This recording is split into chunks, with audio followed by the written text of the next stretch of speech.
काल आपण अध्याय क्रमांक 18 आणि ओळ क्रमांक 30 तिथे येऊन थांबलेलो होतो.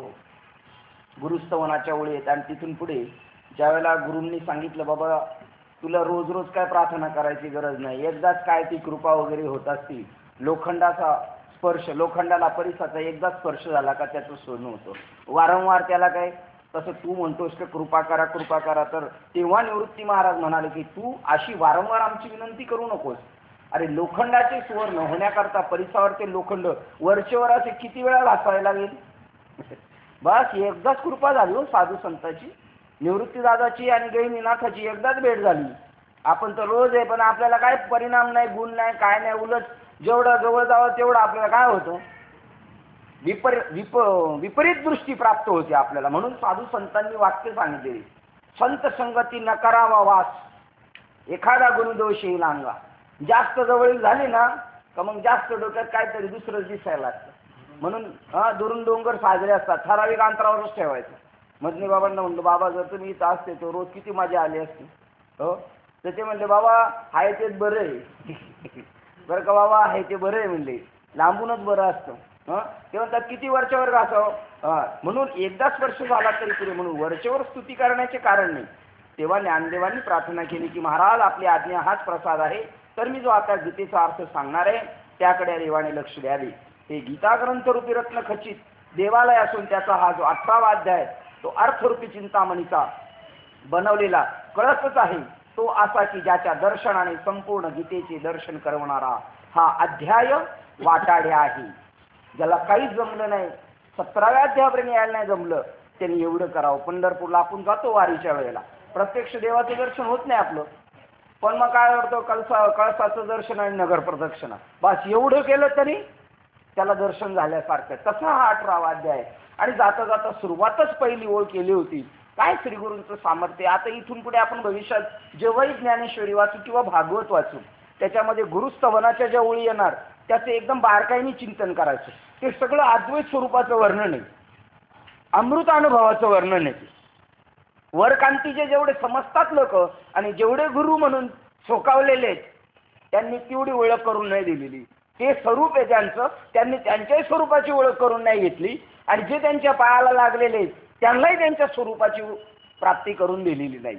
नाहीतर जेवढे बी भागवताची सुरुवात गुरुस्तवनाच्या ज्ञानेश्वरीच्या सगळ्या ज्या आहेत ते अमृत तत्व आहे त्याच्यामध्ये. म्हणजे तू आणि मी वेगळा नाही. म्हणजे आपल्याला जे बोधाचं नाम दिलेले त्याच्या ठिकाणी जे ए देवा तुम्ही अविद्या मलरहित असून तुम्हाला कोणताच मळ लागत नाही, असे संत किंवा आपलं स्वरूप आहे आत्म्याचं. आणि म्हणून ज्ञानेश्वर महाराज अमृतानुभवाचं सुरुवात करतानाच म्हणाले की माझे गुरु निवृत्तीनाथ हे पहिले प्रवृत्तीत होते मग निवृत्ती झाली, तर असं नाही. तसे तुम्ही अविद्या मलरहित असून आपल्या भक्तांना सर्वतोपरी मंगलकारक अशा असणाऱ्या, कसे स्वतः मलरहित आहे दुसऱ्याचा सुद्धा मळ काढणारे, तो जीवनात आपल्या प्रसंग आलेला आहे. धन्य ही आनंदाची सापडली वेळ, संत सज्जन भेटले कृपाळ. पुढचं काय, येणे फेडियेला बुद्धीचा हो मळ. हा मळ घालवणार आहे ते गणपतीत कशाचा आहे, मळाच आहे, हे की नाही. तो मळ गेला पाहिजे. जियालेचे फळ अंगी लागून दी, हो या नावे खरे अद्वैत ब्रह्मज्ञान लागून दी मळ. ममतेचा ममत्व संपवणारे हे असे मलरहित आहेत असून आपल्या भक्तांना सर्वोत्तपरी मंगलकारक असणारे आणि जन्म आणि वार्धक्य एतद्रूपी मेघांचा नाश करणारे, म्हणजे जन्मालाच येत नाही ही बी गोष्ट अनुभूतीला आणून देतात. आता इथे एवढी एक टूक आहे का, मरण नाही टाकले याच्याबरोबर, काय टाकले अरुण बाबा, वार्धक्य म्हातारपण सुद्धा येत नाही, आत्मा तरणा बी नाही आणि त्याच्या सापेक्ष म्हातारा सुद्धा नाही, तो चैतन्यमय असा बी नाही आणि तो निर्जीव आहे असा बी नाही आहे. तर ही एक मोठी याच्यातली मास्टर की आहे, वार्धक्य. म्हणून त्या मेघाचा नाश करण्याच्या बाबतीत प्रबल वायूचा हात टिकूनच ठेवत नाही हे मेघ. म्हणजे आपलं हृदय आकाश आहे, या हृदय आकाशात अंतःकरण आहे, त्या अंतःकरणात हे जे मेघ येणार आहे त्या आकाशामध्ये, म्हणजे आपल्याला सुख दुःख हे जाणीव करून देणारे, मी अमुक वर्षाचा झालो, मी अमुक झालो, मळ आला, तो मळ जन्म मरण मेघाचा नाश करण्याबाबतीत तुम्ही प्रबल वायूच आहात.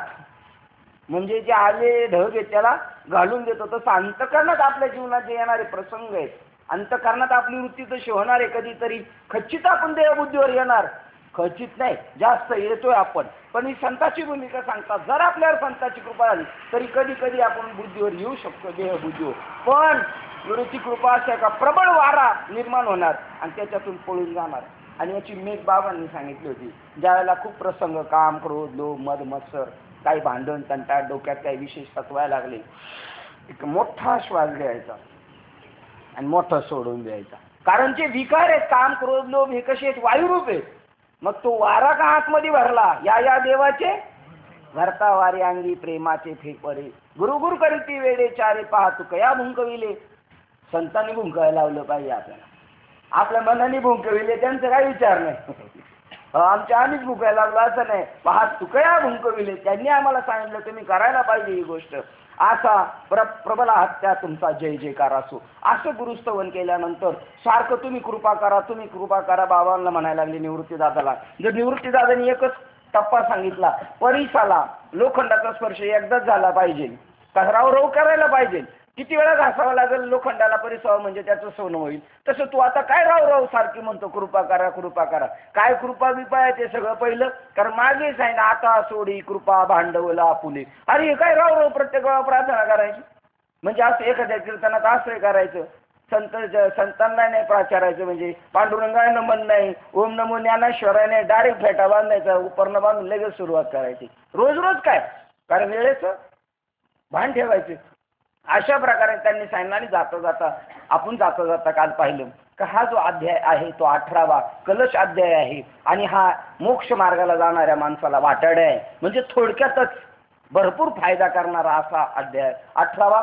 तिथपर्यंत काल आपण 30 अध्याय ओळपर्यंत आलो होतो. आता त्याच्या पुढचं वाक्य पाहूया. फक्त ती 30वी ओळ पुन्हा एकदा वाचून दाखवतो. हे गीता ग्रंथरूपी रत्न खचित देवालय असून, किती बारकाईने विचार केला पाहिजे. हे गीता रत्नरूपी, गीता ग्रंथरूपी रत्न खचित, सगळ्या रत्नांनी भरलेले हे देवालय असून त्याचा हा जो 18वा अध्याय तो अर्थरूपी चिंतामणीचा बनवलेला कळसच आहे. म्हणजे मंदिर सगळं रत्नांनी बनवलेले. त्याच्यावर हा 18वा अध्याय काय, 17 अध्याय म्हणजे सगळं रत्न आहे त्याच्यामध्ये.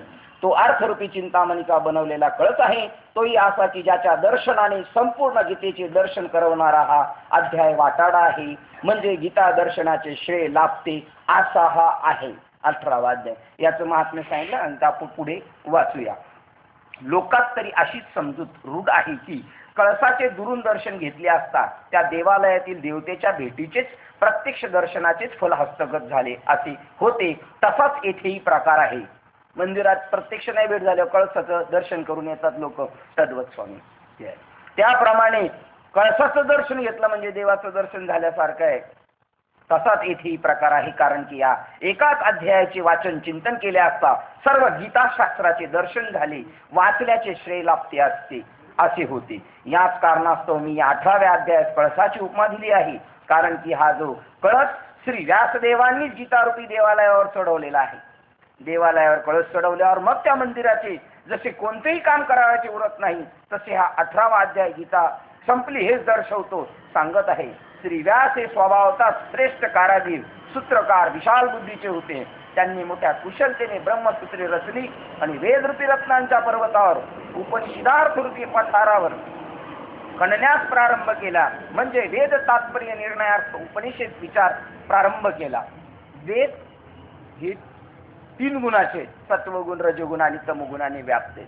आणि त्याच्यामधले जे उपनिषद आहेत ना, ती सत्वगुणाची मार्गदर्शक आहे.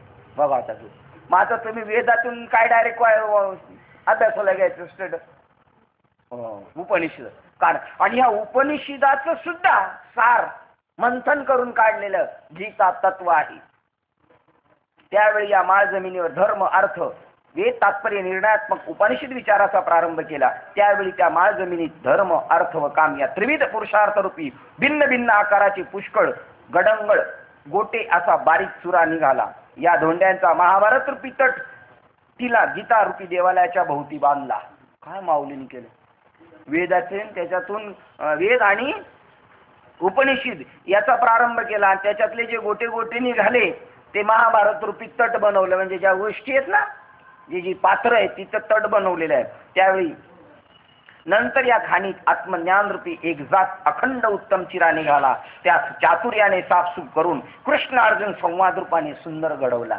हे गीता तत्व महाभारत म्हणजे सगळा काय केला नाही, तटबंदी केलेली. आणि त्याच्यातला मुख्य आत्मज्ञान आहे जे ते गीता तत्व आहे. मग श्री निवृत्तीरूपी दोर उळंबा लावून आणखीन करून सर्व शास्त्राची पुरवणी घालून मोक्ष मर्यादेच्या मांडवाचा आकार साधला. काय माऊली सांगतात, व्यासच फार हुशार. त्या व्यासांनी त्याच्यातलं चाळण करून गीता काढलं. आणि मी काय केलं, अजून त्या भिंतीला अजून ओळंबा लावला, निवृत्तीरूपी ओळंबा लावून त्याच्यातून ज्ञानेश्वरी ग्रंथ तयार केला. मोक्ष मर्यादेच्या मांडणीचा म्हणजे आकार साधला. अशा रीतीने श्री गीता रूप मंदिराच्या उभारणीची रचना करता करता भूमी शुद्ध करण्यापासून तो आज 15वा अध्याय संपेपर्यंत एकूण 15 थर पुरे होऊन गीता मंदिराच्या गाभाऱ्याची भिंती डेऱ्यापर्यंत येऊन पोहोचल्या, ठेपल्या. कोणती भूमी शुद्ध केली? भूमी कोणती शुद्ध केली? ही भूमी शुद्ध केली आणि 15व्या अध्यायापर्यंत ज्ञानरूपी कळस देऊन टाकला. 15व्या अध्यायापर्यंत गीता मंदिराच्या गाभाऱ्याची भिंती डेऱ्यापर्यंत येऊन ठेपल्या. त्यावरती 16वा अध्याय हा गळमळ्यावरील डेऱ्याचा आकार होय. आणि जो 17वा अध्याय तोच पडघाणी म्हणजे कळसाच्या बैठकीचा ओटा होय. त्या पडघाणीवर 18वा अध्याय हाच कोणी एक सहजच उत्तम रीतीने उभारलेला कळस होय. त्यावर व्यासांकृत गीता कीर्तिरूप ध्वज उभारला आहे. म्हणून पहिल्या अध्यायापासून 17व्या अध्यायापर्यंत मागचे जे अध्याय आहेत ते एकावर एक चढत्या भूमिकेचे आकार थर असून त्यांची या अध्यायाने परिपूर्णता झाली. हे हा 18वा अध्याय आपल्या ठिकाणी दाखवित आहे. कोणतेही पुरे झालेले काम कळसाच्या योगाने चोरी चुकी उणीव अपुरे राहिले नसून पूर्ण झाले हे स्पष्ट दृष्टीस पडते. तसे 18वा अध्याय साध्यंत गीतेचे वर्णन झाले हे स्पष्ट सांगत आहे. याप्रमाणे कारागीर श्री व्यासांनी कुशलतेने गीतारूपी देवालय मोक्षासाठी तयार करून प्राणीमात्राचे नाना प्रकाराने रक्षण केले. ओळ क्रमांक 44 पाठ करण्याजोगी आहे. कशासाठी गीता सांगितली? हे गदडे गीतेवर पाठ करत राहिलेले. ऐसा व्यासे विधानी गीता प्रसादू सोडवणीये आणूनी राखिले प्राणी नाना परी. बस गीता प्रसादू सोडवणीये म्हणजे कुठून सोडवायचं? त्याला मोक्ष म्हटलेले. बघा यांचं काय साखरे महाराजांची किती बारकाईने त्याचा अर्थ काय? सोडवणी म्हणजे कशातून सोडवायचंय? जीवाला बद्धतेपासून सोडायचं. म्हणून मोक्ष रूपी त्यांनी वाक्य टाकलं. किती बारीक चिंतन. हे साधना करणाऱ्या व्यक्तीशिवाय कोणीच करू शकत नाही बरं का. अर्थ ज्ञानेश्वरीवर सुद्धा साधना करणाराच माणूस बोलू शकतो. आपण बोलू शकतो. आणि आपल्या ज्ञानेश्वरीतच हे प्रयोजन आहे. प्रत्येक व्यक्तिमत्व ज्ञानेश्वरीचं निरूपण करणारे झाले पाहिजेत. इथं जेवढ्यांनी ऐकले त्यांनी. आणि ते बोलणारच. ते तर या व्यासपीठावर बोलतील असं नाही. कामधंदा करताना बी तेच बोलणार आहेत. कारण जे आत आहे ना तेच बाहेर ना. अंतरीचे धावे स्वभावी बाहेर धरिता परिमणी आवरेना. त्याप्रमाणे हा 18वा अध्याय असून 44 रुपये. याप्रमाणे कारागीर श्री व्यासांनी कुशलतेने गीतारूपी देवालय मोक्षासाठी तयार करून प्राणीमात्रांचे नाना प्रकारे रक्षण केले. काल बी अशीची गोळ आठवली होती. येथ अविद्यानाशू हे स्थळ. हे गीतेचं ज्ञानेश्वरीचं प्रयोजन काय? एवढी लोकांनी ऐकली गीता ज्ञानेश्वरी सप्तेच्या सप्ते चालले. 700 पारायण करणारे जड डोक्याची माणसे. 700 पारायण करणारे काय म्हणायला लागेल आपल्याला? जड डोक्याची माणसे. आम्ही 7 वेळा वाचला आम्हाला कळाले. त्याला कारण बी असं आहे. कारण बाबांचं वाक्य, बाबा म्हणले एखादा प्रश्न विचारला तू का आकाश एवढा किंवा का अमुक काय प्रश्न विचारला आणि ते उत्तर जर खालच्यानी परफेक्ट दिलं तर ते म्हणायचे केव्हा उत्तर दिलं हे नाम घेतलं म्हणून. नाही तर कळालं नसतं. तसे नाम घेतलंय म्हणून आपल्याला कळतं. नाम न घेता किती ग्रंथ वाचू द्या नाही कळणार ना. नाहीच कळू शकत. मी प्रत्यक्ष बाबांचं कीर्तन ऐकलं आळंदीमध्ये. संत चरण रज लागत असत. गेलो आवटे बाबा ते म्हणले चल यायचं का आळंदीला 100 रुपयात. म्हणलं चला. सकाळी जायचं संध्याकाळी रिटर्न यायचं. काहीच कळे ना. प्रमाणाला प्रमाण, प्रमाणाला प्रमाण. अनुग्रह घेतल्याशिवाय आपण किती माणसाला घेऊन गेलं आणि त्याला विचारलं कसं वाटलं कीर्तन बाबाचं, तो म्हणणार आहे चांगलं वाटलं, पण त्याच्या डोक्यात घुसणार नाही काही. अनुग्रह घेतल्याशिवाय घुसणार नाही. जसा भिंतीला जर मारायचं असेल ना, एवढ्या पक्क्या भिंती असतात ना, खिळा मारायला गेला, स्क्रू मारायला गेला तर वाकडा होतो. मग हे जे खरे कारागीर आहेत ना, त्याच हातोडीने नाही मारती खिळा, त्यांच्याकडे ते मशीन असतं, ड्रिल मशीन.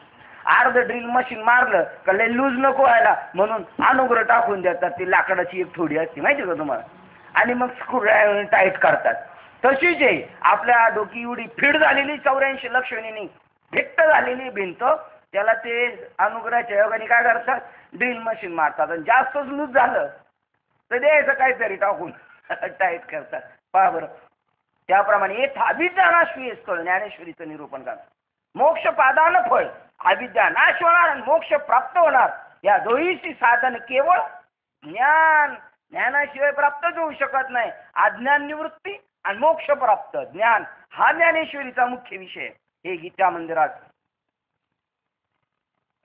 43 वाचलं. याप्रमाणे कारागीर श्री व्यासांनी कुशलतेने गीतारूपी देवालय मोक्षासाठी तयार करून प्राणीमात्रांचे नाना प्रकारे रक्षण केले.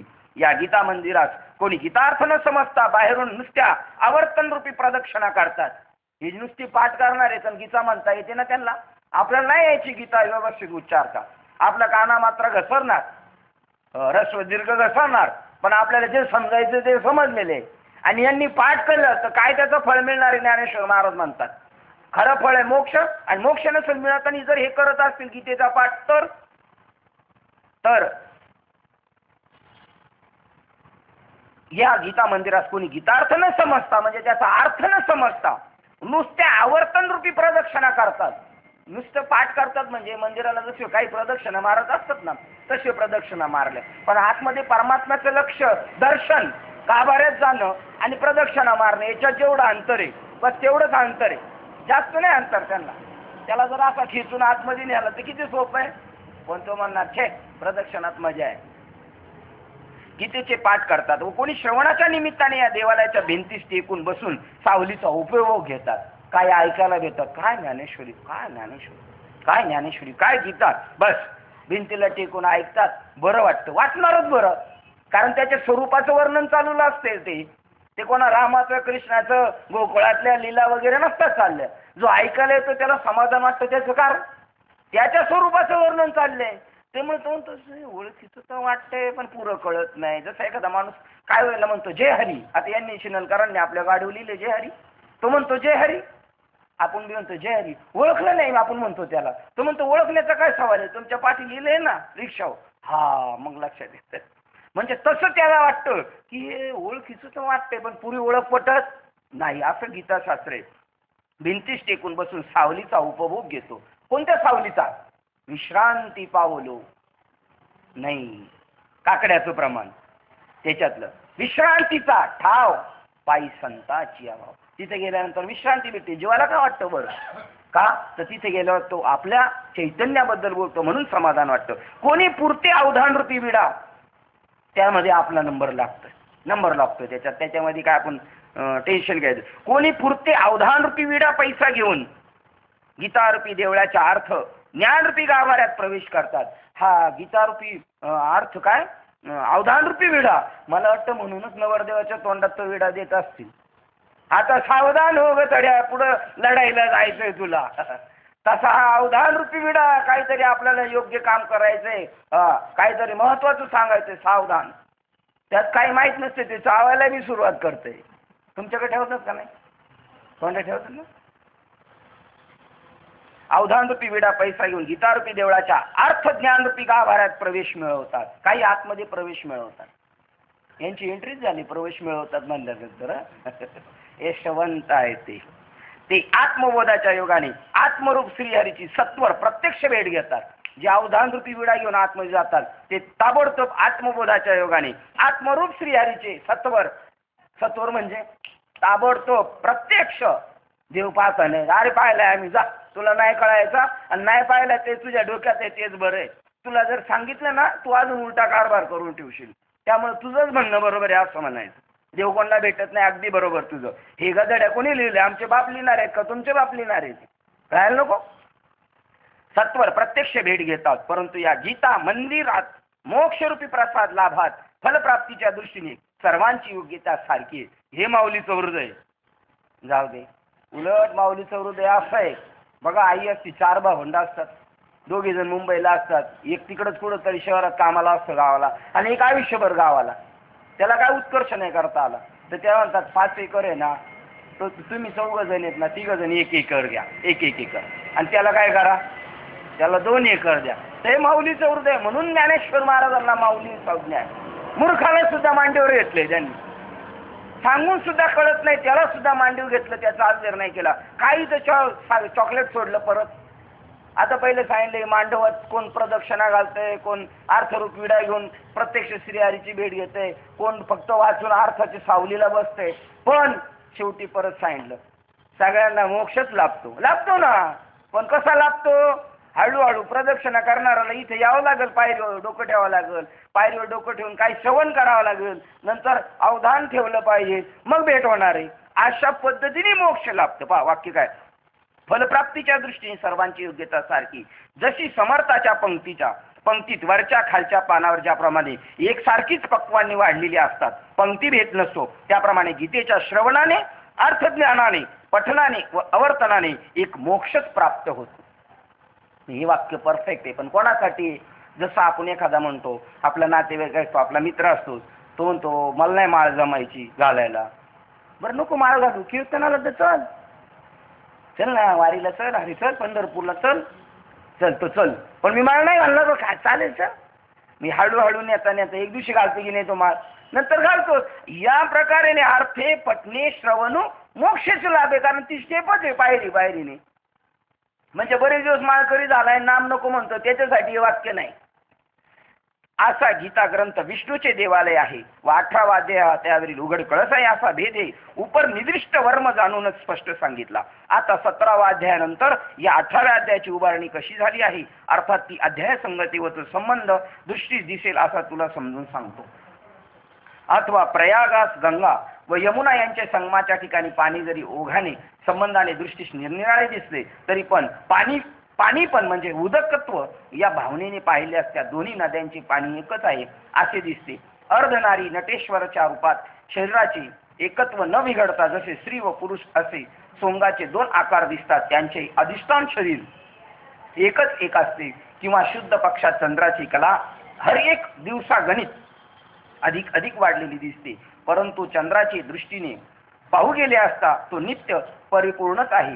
त्याच्यावर तितक्या निरनिराळ्या फलाचे थर दिसत नाही. बघा मोकळा किती माणसाचं लक्ष विचलित करत आहे का.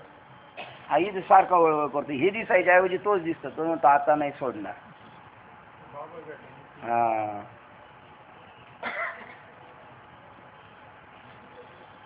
त्यांच्या तितक्या निरनिराळ्या आकाराचे थर दिसत नाही. तसे या गीतेचे प्रत्येक श्लोक 4 चरणामुळे पृथक केले तर ते परस्पराहून वेगळे दिसतात.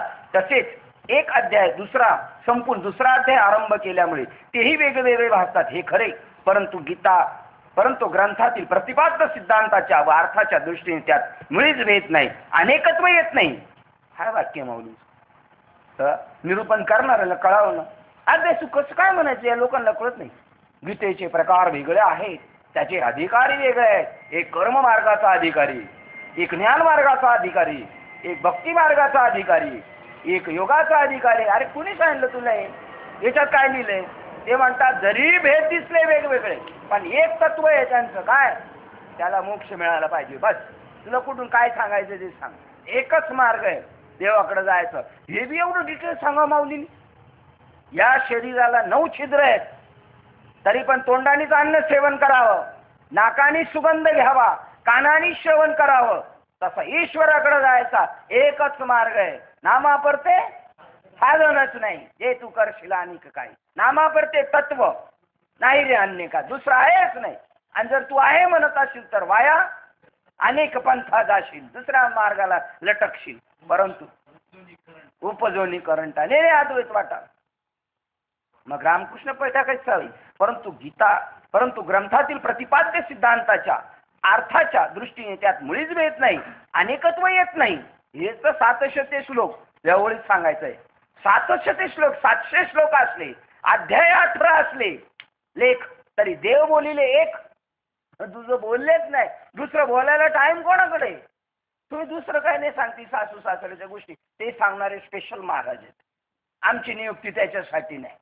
आम्हाला एवढा ससरा उरकत नाही रान, तर अजून काही काय सांगत बसू. तुम्ही हा हू नाही म्हणून, हा हू येत नाही. मुळात भगवंतानीच आम्हाला दिलं नाही का? टाइमपास करायचा नाही, वेळेचं काय करायचं? सोनं करायचं बाबा. मुळीच भेद नाही, अनेकत्व येत नाही. अशी रत्नाहार रत्नहारात पुष्कळ रत्ने असली तरी त्या धारण करणारी दोरी एकच असते. काय सांगितलं? फुलं अनेक आहेत पण दोरा काय? बाबांचा दृष्टांत आहे. पुष्कळ मोती मिळून एकसारखी एकावळी माळ तयार होते, परंतु सर्वांची कांती शोभा एकच असते. माळेतील फुले व फुलाच्या हाराचे पदरही मोजता येतील, परंतु त्यांच्यातील सुगंध मोजू गेले असता संख्ये करता 1-2 अशी बोटे घालता येणार नाहीत, म्हणजे एक सारखाच सुगंध असतो. त्याप्रमाणे गीतेतील पदे, श्लोक व अध्याय हे जरी पुष्कळ असले तरी त्यातील प्रतिपाद्य अर्थ एकच आहे असे समजावे. मग त्याचे घोळ का होतो? समन्वय लावता नाही. शास्त्राचा समन्वय लावला काम झालं, समन्वय नाही लाव मग माऊलीच का म्हटलं असं? अरे माऊली असं म्हटले म्हणून ते म्हणतात, जे ज्येष्ठ श्रेष्ठ आहेत ना निरूपणकार, ते म्हणतात ज्ञानेश्वरी साधकासाठी. हो बरोबर आहे. एक अध्यायी 9वा अध्याय म्हणजे एक अध्यायी काय, आणि 18वा अध्याय सुरू झाला तेव्हा पण म्हणले एक अध्यायी 18 अध्याय म्हणजे गीताचे. म्हणजे का? अरे कसं पण चॉकलेट देऊन या पठ्ठ्याला तयार करायचं, पैलवान करून पाठवायचं. आता आपल्या शाळेत होती सुकडी मिळते, शाळेत सुकडी. आता सुकडीसाठी शाळा आहे? रवा मिळतो, उपमा मिळतो त्याच्यासाठी, पण ह्या पठ्ठ्याला शाळेची गोडी लावण्यासाठी एक अध्याय गीताच आहे. आणि एक अध्याय नाही, सगळं कामाचं आहे. आणि एक ओळच तुझ्या कामाची भरपूर आहे तशी तर पाहिली तर. म्हणून माऊली नामदेव महाराजांनी पुन्हा शेरा मारला, एक तरी होवी. वाचावी नाही, सांगावी नाही, पाठ करावी नाही, अनुभवावी. मग आता आपल्याला एक ओळ अनुभवायची बाबा. कोणती? जे जे भेटे भूत. हो, आपण तीर्थयात्रेला गेलो, प्रवासाला गेलो, गावाला जाताना एसटीत बसायला गेलो, तीर्थयात्रेला गेलो, तरी एक तरी होवी. कारण सगळे प्राणी मात्र म्हणजे जर उभा असलेला माणूस असेल तर त्याला म्हणायचं आपण बसा, आम्ही उभं राहतो. जमलं आपल्याला? जे जे भेटे भूत ते ते माने जे भगवान. जमल? जमायला पाहिजे. अरुण बाबाला जमल? ते जमून जमून त्यांची हालत खराब झाली. पण आता घडलं तसं ना, ते दाखवायचे दात वेगळे आणि खायचे दात वेगळे. हे फक्त काकानी मीच ओळखले गाव काका. नाही अजून कोण ओळखणार बी नाही ना गाव. नाही जेथे जातो तेथे कपाळ सरीच आहे.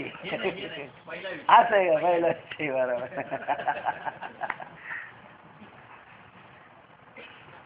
गीतेचे 700 श्लोक आहेत. काय सांगतो तसं समोर त्याची पार्टी बघून माऊलींनी सांगितलंय, तू कर्मयोगाचा अधिकारी आहे, तुला कर्मातले रुची आहे, ये ना मग कर्म कर, पण करताना कोणासाठी कर? भगवंतासाठी करतो अशी भावना ठेव. काय? तया सर्वात्मक ईश्वरा स्वकर्म कुसुमाचे वीरा. तुला पूजा करायची ना तर चांगलं कर्म कर, आणि देवाचं म्हणून करतो म्हणून त्याच्या चरणात समर्पण कर, मग परमात्म्याला आनंद होईल. भक्तीने करायचं तर भक्तीने कर. फळ पुत्र पुष्प फल काय पण द्यायचं तर पण एक भाव मला बसायला पाहिजे. बस एकच काहीतरी तू कारण घेऊन ये. त्याप्रमाणे पण याचा समन्वय लावता न आल्यामुळे ते असं म्हणायला लागले, आम्ही भक्ती मार्गाचे अधिकारी. काय अभ्यास आहे आम्हाला नको, आम्हाला विहंगम मार्ग नको. टीव्हीवर पहा विहंगम मार्गाचं एक चॅनलवर ते का चालतंय विहंगम मार्ग. हे कोणाच्या वाट्याला येत नाही, त्या वाट्याला आपण आलेलो आहे. बस विहंगम मार्ग टोकाचा मार्ग लगेच उडाला.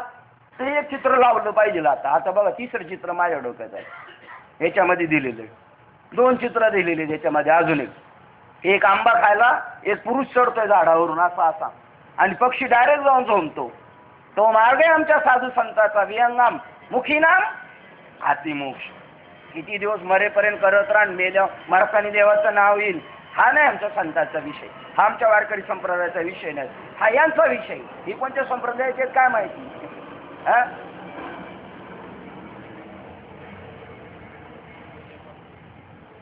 एक सुगंध असतो. त्याप्रमाणे गीतेतील पदे श्लोक अध्याय जरी पुष्कळ असले तरी त्यातील प्रतिपाद्य अर्थ एकच आहे असे समजावे. गीतेचे श्लोक 700 आहेत व अध्याय संख्या 18 आहे, परंतु देवाने संपूर्ण गीतेत जे सांगितले आहे ते एकच तत्व सांगितलेले आहे. ते अद्वितीय ब्रह्मतत्वता वाचून दुसरे काहीच वर्णन केलेलं नाही. एक अद्वितीय परब्रह्म स्वरूप सोडून याच्यामध्ये दुसरं काहीच वर्णन नाही. याच्यात देवच वर्णिलेला आहे. देव सोडून याच्यामध्ये विषय तुम्ही कोणतं पान खोला, आत्मा हा विषय या ग्रंथात. आणि म्हणून तुकाराम महाराजांनी या वाक्याला दृष्टिकोन डोळ्यापुढे पुढे ठेवून त्यांनी सांगितले, एक एका अक्षरात आहे माझा परमात्मा. याच्यामध्ये प्रसंग उपपात जगतउत्पत्ती, प्रसंग उपपात जगत उत्पत्ती, कर्म, उपासना, ज्ञानाधिक साधने इत्यादिकांचे वर्णन केले असले तरी हे बी क्लिअर करावं लागलं. ही साक्रे महाराजांची वैशिष्ट्ये. मग हे काय वेगळं बघा, शास्त्राचा समन्वय लावता आला पाहिजे. त्यांनी सांगितलं मग एकच बोलले, मग ते कर्ममार्ग ज्ञानमार्ग काय पा ते म्हणले पा वर्णन जगत उत्पत्ती, कर्म, उपासना, ज्ञानाधिक साधने इत्यादिकांचे वर्णन केले असले तरी अद्वितीय अखंड ऐक्यरस ब्रह्मत्वाच्या प्राप्तीचे ते एक अंग म्हणून केले आहे. कर्ममार्गाचा अधिकारी चालेल, कर्म कर ना, पण देवाचं समजून कर, देवाचं म्हणून समज, देवाचंच करतो असं म्हण. ज्ञान तरी काय सांगतो, सर्व परब्रह्म हो का तरंगूत आहे. भक्ती सुद्धा तेच सांगते. आणि भक्तीची बी दोन, हे बी जे जे भेटे भूत ते माने जे, बस सगळं एकच सांगतंय त्या परमात्म्याचं. त्यात स्वतः स्वतंत्र असे काही फल नसल्यामुळे ते तात्पर्याचे विषय नाहीत. त्यांना स्वतंत्र फळ नाही द्यायचं. कर्म मार्गाला वेगळं फळ, ज्ञान मार्गाला ते स्वतंत्र नाही. पण हे अधिकारी तसे आहेत ना. अधिकारी म्हणजे काय, म्हणजे साधक, जो मनुष्य जो घेणार आहे तो ज्याच्यातला असेल त्याला उचलून तिकडे घेऊन यायचं. आणि मीही देवाचा मार्ग व तात्पर्य संगती न सोडता ग्रंथाचे अगदी तसे स्पष्टीकरण केले आहे. असं केलं पाहिजे बरं. आपण जे निरूपणाला घेतलं त्याच्यावर बोललं पाहिजे, जो अभंग घेतलं त्याच्यावर बोललं पाहिजे, भागवत जर निरूपणाला घेतलं तर भागवत बोललं पाहिजे, ज्ञानेश्वरी निरूपणाला घेतलं ज्ञानेश्वरी, आणि अमृतानुभव निरूपण घेतलं तर अमृतानुभव बोललं पाहिजे. का नुसता खिदळखाना घातला पाहिजे, कळालं पाहिजे की नाही. म्हणून मीही देवाचा मार्ग व तात्पर्य संगती न सोडता ग्रंथाचे अगदी तसेच स्पष्टीकरण केले. आता प्रस्तुत याच रीतीने मी 18व्या अध्यायाचे वर्णन सांगतो, ते तुम्ही त्याच धोरणाने ऐका. अध्याय संगती तर 17वा अध्याय संपतेवेळी शेवटच्या श्लोकात देव असे म्हणाले की, काय देव म्हणाले, पुन्हा दुरुक्ती केलेली नसेल 17व्या अध्यायाला कोण. काय शेवटचा 17वा अध्यायाचा टॉपर विषय होता तो पुन्हा इथे छेडला. देव असे म्हणाले की ब्रह्मज्ञानाविषयी श्रद्धा सोडून देऊन जितके कर्मी करावी तितकी सर्व व्यर्थ होतात. ज्याच्याकडे ब्रह्मनाम नाही, आणि नाही तर नसलं तर राहू दे, कोण आईच्या पोटातून घेऊन आला नाही आणि नाही आला असं बी नाही, कारण ते स्वतःच स्वरूप आहे त्याचं, पण कळत नाही ना. मग कोणाच्या तरी पायाजवळ बस, तो मला नको, मला नको, मला रामकृष्ण हरी सोडून दुसरं काय नको, तुमचा उघडा मंत्र आमचा आम्हाला बरं आहे, तुमचं गुढ ज्ञान तुमच्याकडे राहू द्या. हे म्हणतात ब्रह्मज्ञानाविषयी श्रद्धा सोडून देऊन जितके कर्मी करावे तितके व्यर्थ होत. मग दिंडी काढली व्यर्थ आहे. करोड रुपयाचे लोकांच्या पैशावर जरी मोठमोठ्याने बांधली मंदिरं तरी व्यर्थ आहे. किती काय व्रत कैवल्य करा, काही करा, व्यर्थ. असे देवाचे बोलणे ऐकून अर्जुन मोठ्या आनंदाने डोलू लागला. आणि मनात म्हणतो की देवाने कर्मावर श्रद्धापूर्वक भर ठेवणाराच दोष ठेवला आहे असे मला वाटते. पण तो कर्मठ दीन विचारात अज्ञानामुळे अंध झालेला असल्यामुळे सर्व जगतात ओतप्रोत भरलेल्या एवढ्या व्यापक ईश्वरास जाणत नाही. असा ईश्वर प्रत्यक्ष त्याच्यापुढे असूनही जर त्यास दिसत नाही तर मग त्यास ब्रह्मनाम व त्या ब्रह्मनामावरील श्रद्धेचे वर्म इत्यादी गोष्टी तरी कशा कळणार. वाक्यच माऊलीने क्रिएट करून टाकलं. ते कर्मठ येडपट, त्याला ओतप्रोत भरलेला परमात्मा दिसत नाही. रोज नाचतो म्हणतो भरला गंडात हरी दिसते, आणि परत म्हणतो देव भेटणं एवढं का सोपं नाही, देव एवढं भेटणार आहे का.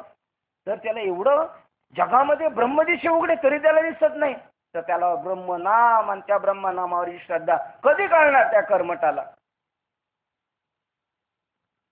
रज व तम या दोन गुणांचा नाश झाल्याशिवाय जी श्रद्धा असते ती ह्या श्रद्धा आहेत त्यांच्या. रज आणि तम घेऊन एक श्रद्धा देवावर. मंदिरात आले, दिंडीला गेले तरी भांडण तंड करतात, याचा अर्थ कारण काय, रज आणि तम आहे म्हणून, रज तम आहे म्हणून. आणि ती श्रद्धा बी आहे त्यांची, पण ती मिश्रित श्रद्धा आहे म्हणून ती नाचणारी आहे. रज व तम या दोन्ही गुणांचा नाश झाल्याशिवाय जी श्रद्धा असते ती अगदी कमी प्रतीची, अल्पत्य अत्यल्प असते. पहा काय वाक्य कोण म्हटलं? शब्बास, एकदम अत्यल्प असते. रज आणि तमस ज्याचा नाश नाही झाला त्याची देवावर श्रद्धा आहे, पण ती अत्यल्प आहे एकदम. ती ईश्वराला प्राप्त करण्या एवढी नाही. म्हणजे 35% सुद्धा पास होण्याच्या लायकीचा सुद्धा नाही तो, जरी भजन पूजन करत असला तरी. कारण ते 2 गुण आहेत ना, ते 2 गुण तर नासाडी करणार आहेत खरे. ती ब्रह्मनामाच्या ठिकाणी लागणाऱ्या श्रद्धेस कशी बरी पात्र होईल. मग आपल्याला जे नाम दिले ना त्या ब्रह्मनामामध्ये बी आपलं दुसरं नाम अजून वर चढ आहे. पण पहिलं काय करतंय माहिती का, तुमच्यातलं रजतम आहे ना ते काढून टाकतंय. जसं सांगितलं गीता देवाले भूमी शुद्ध केली, ते भूमिशुद्धीचं नाम आहे. पहिले नाम आहे ना ते भूमिशुद्धीचं नाम आहे. आणि त्याला प्रमाणे चुक राहायचं नाही. निर्मळ जीवन काय करील साबण, तैसे चित्त शुद्ध नाही ते बोध करील काय. बोध म्हणजे प्रबोध.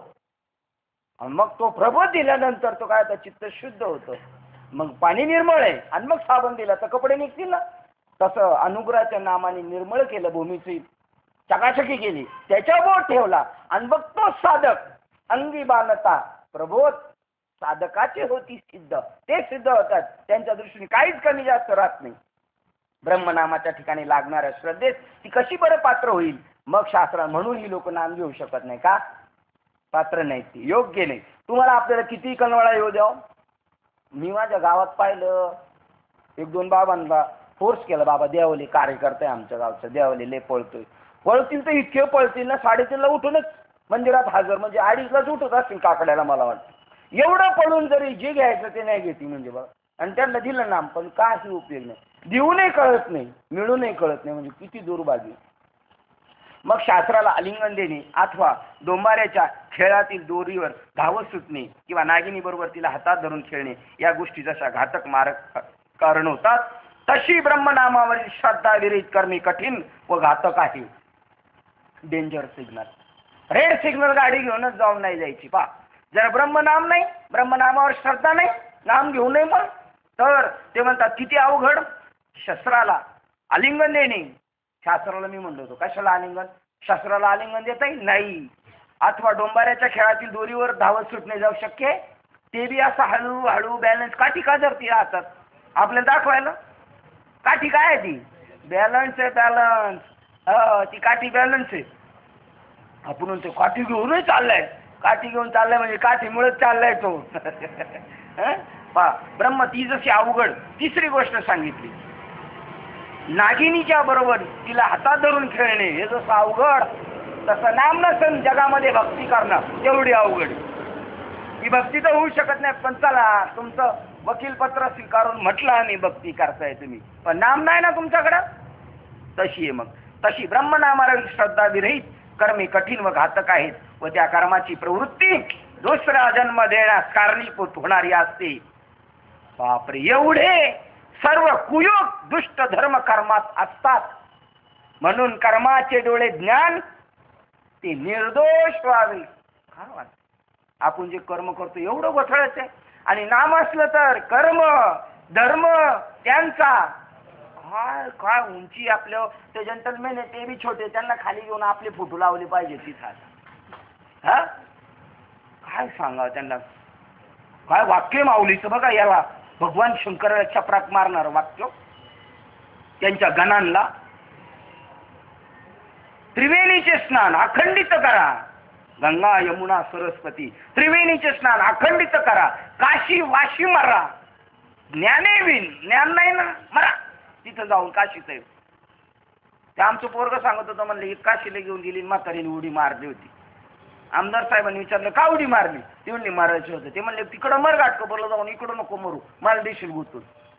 काशी वाशी मरा ज्ञानेविन तया नाही गती निरंजनी. निरंजनी आम्ही बांधलेले घर त्या ब्रह्मस्वरूपात नाही, निळ्या याच्यात नाही नंबर त्याचा.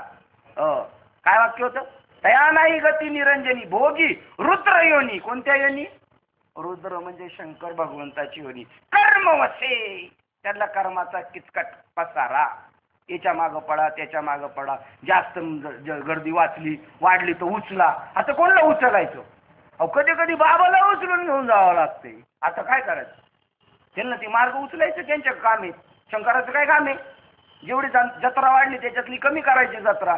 आता कधी कधी माऊलीला उचलायला लागलो काय करेल, वाईट वाटणार, पण उचलायला पाहिजे. आता किती वेळा ठेवणार, 5-6 वेळा ठेवला, आता न्यायलाच पाहिजे, नाही की नाही?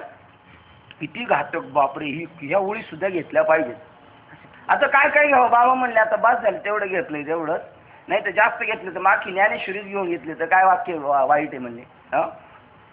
एवढे सर्व कुयोग दुष्ट कर्मात असतात. कदाचित कर्मे यथासांग झाली तर ती कर्म करत्यास ज्ञानप्राप्तीच्या योग्यता देतात, व तीच कर्मे यथासांग न झाली तर कर्म करता नरक प्राप्तीच्या घरात जातो.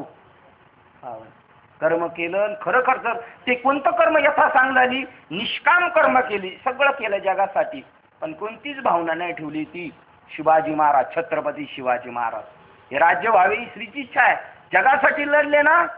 2 महात्म्यांची त्यांची भेट झाली, प्युअर चकाचक महात्मे. आपले बी 2 महात्म्याची गाठ झाली.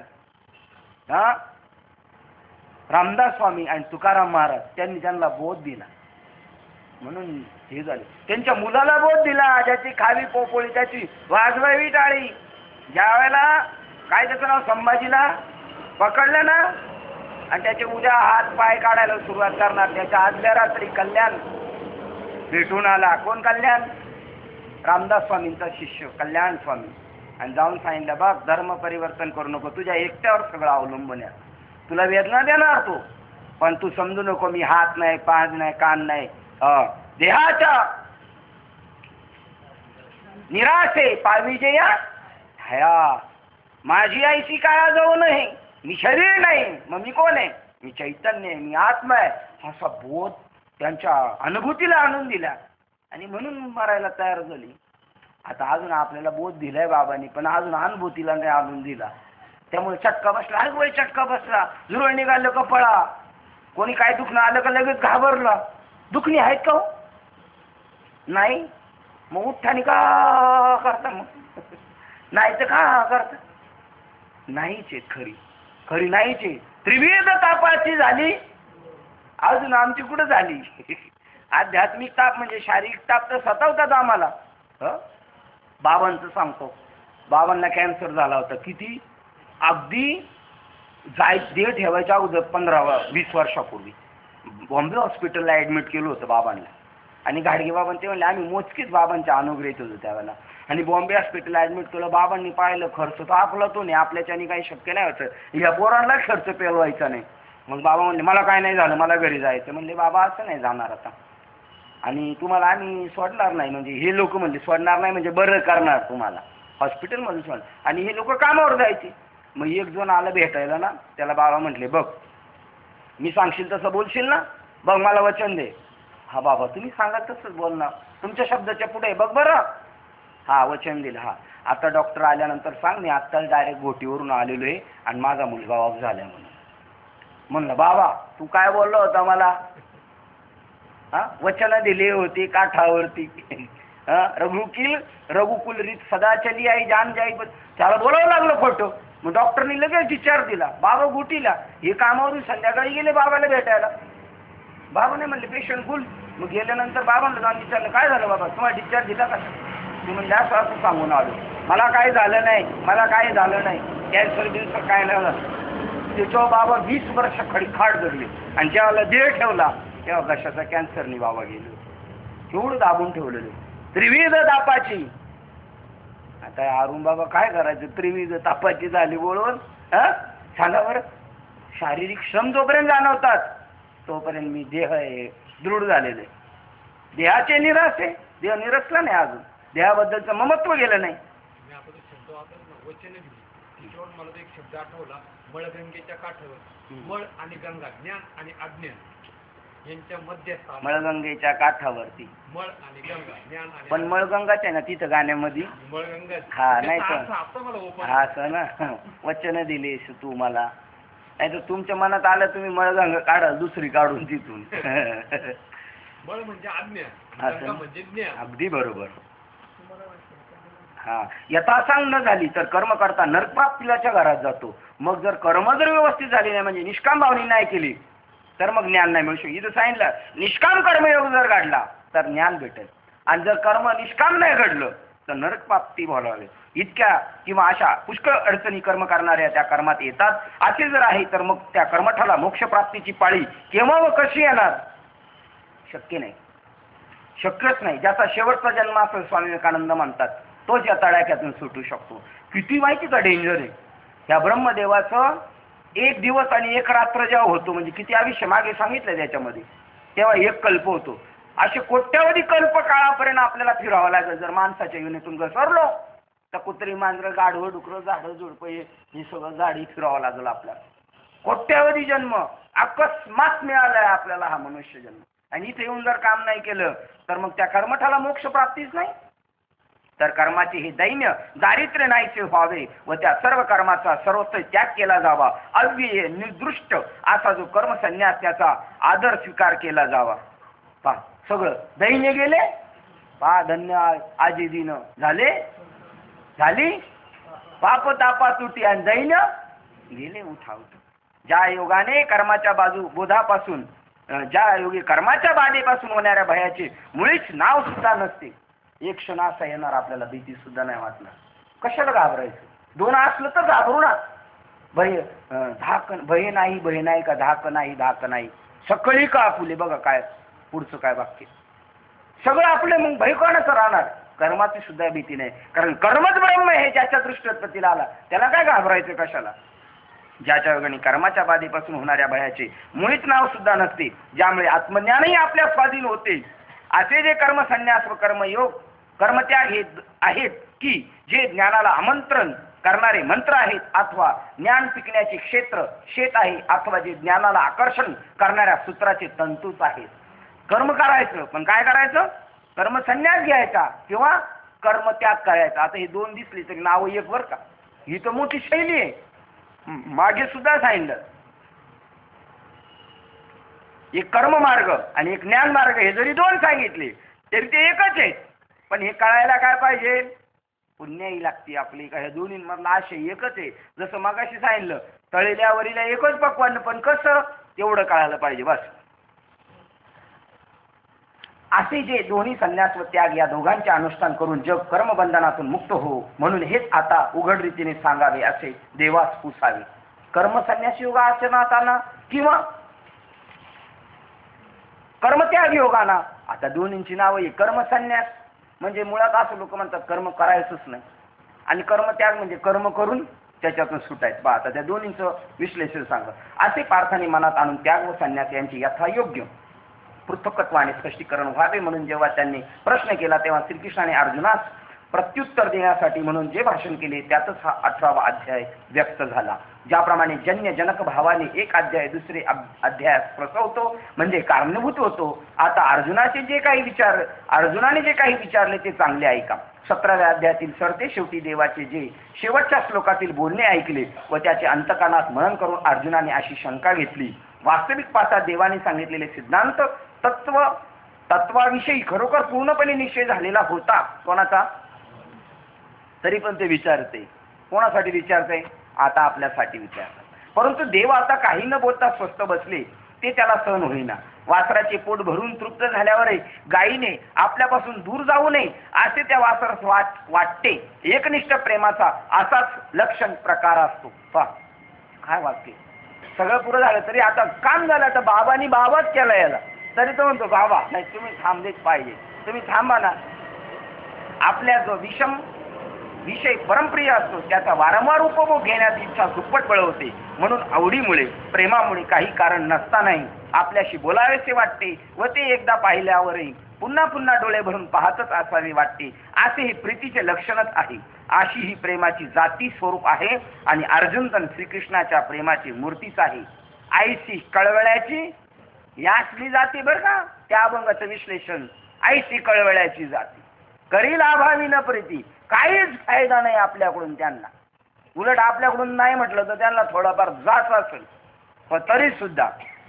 म्हणून भगवंताचे स्वस्थ बसणे अर्जुनास आवडेनासे.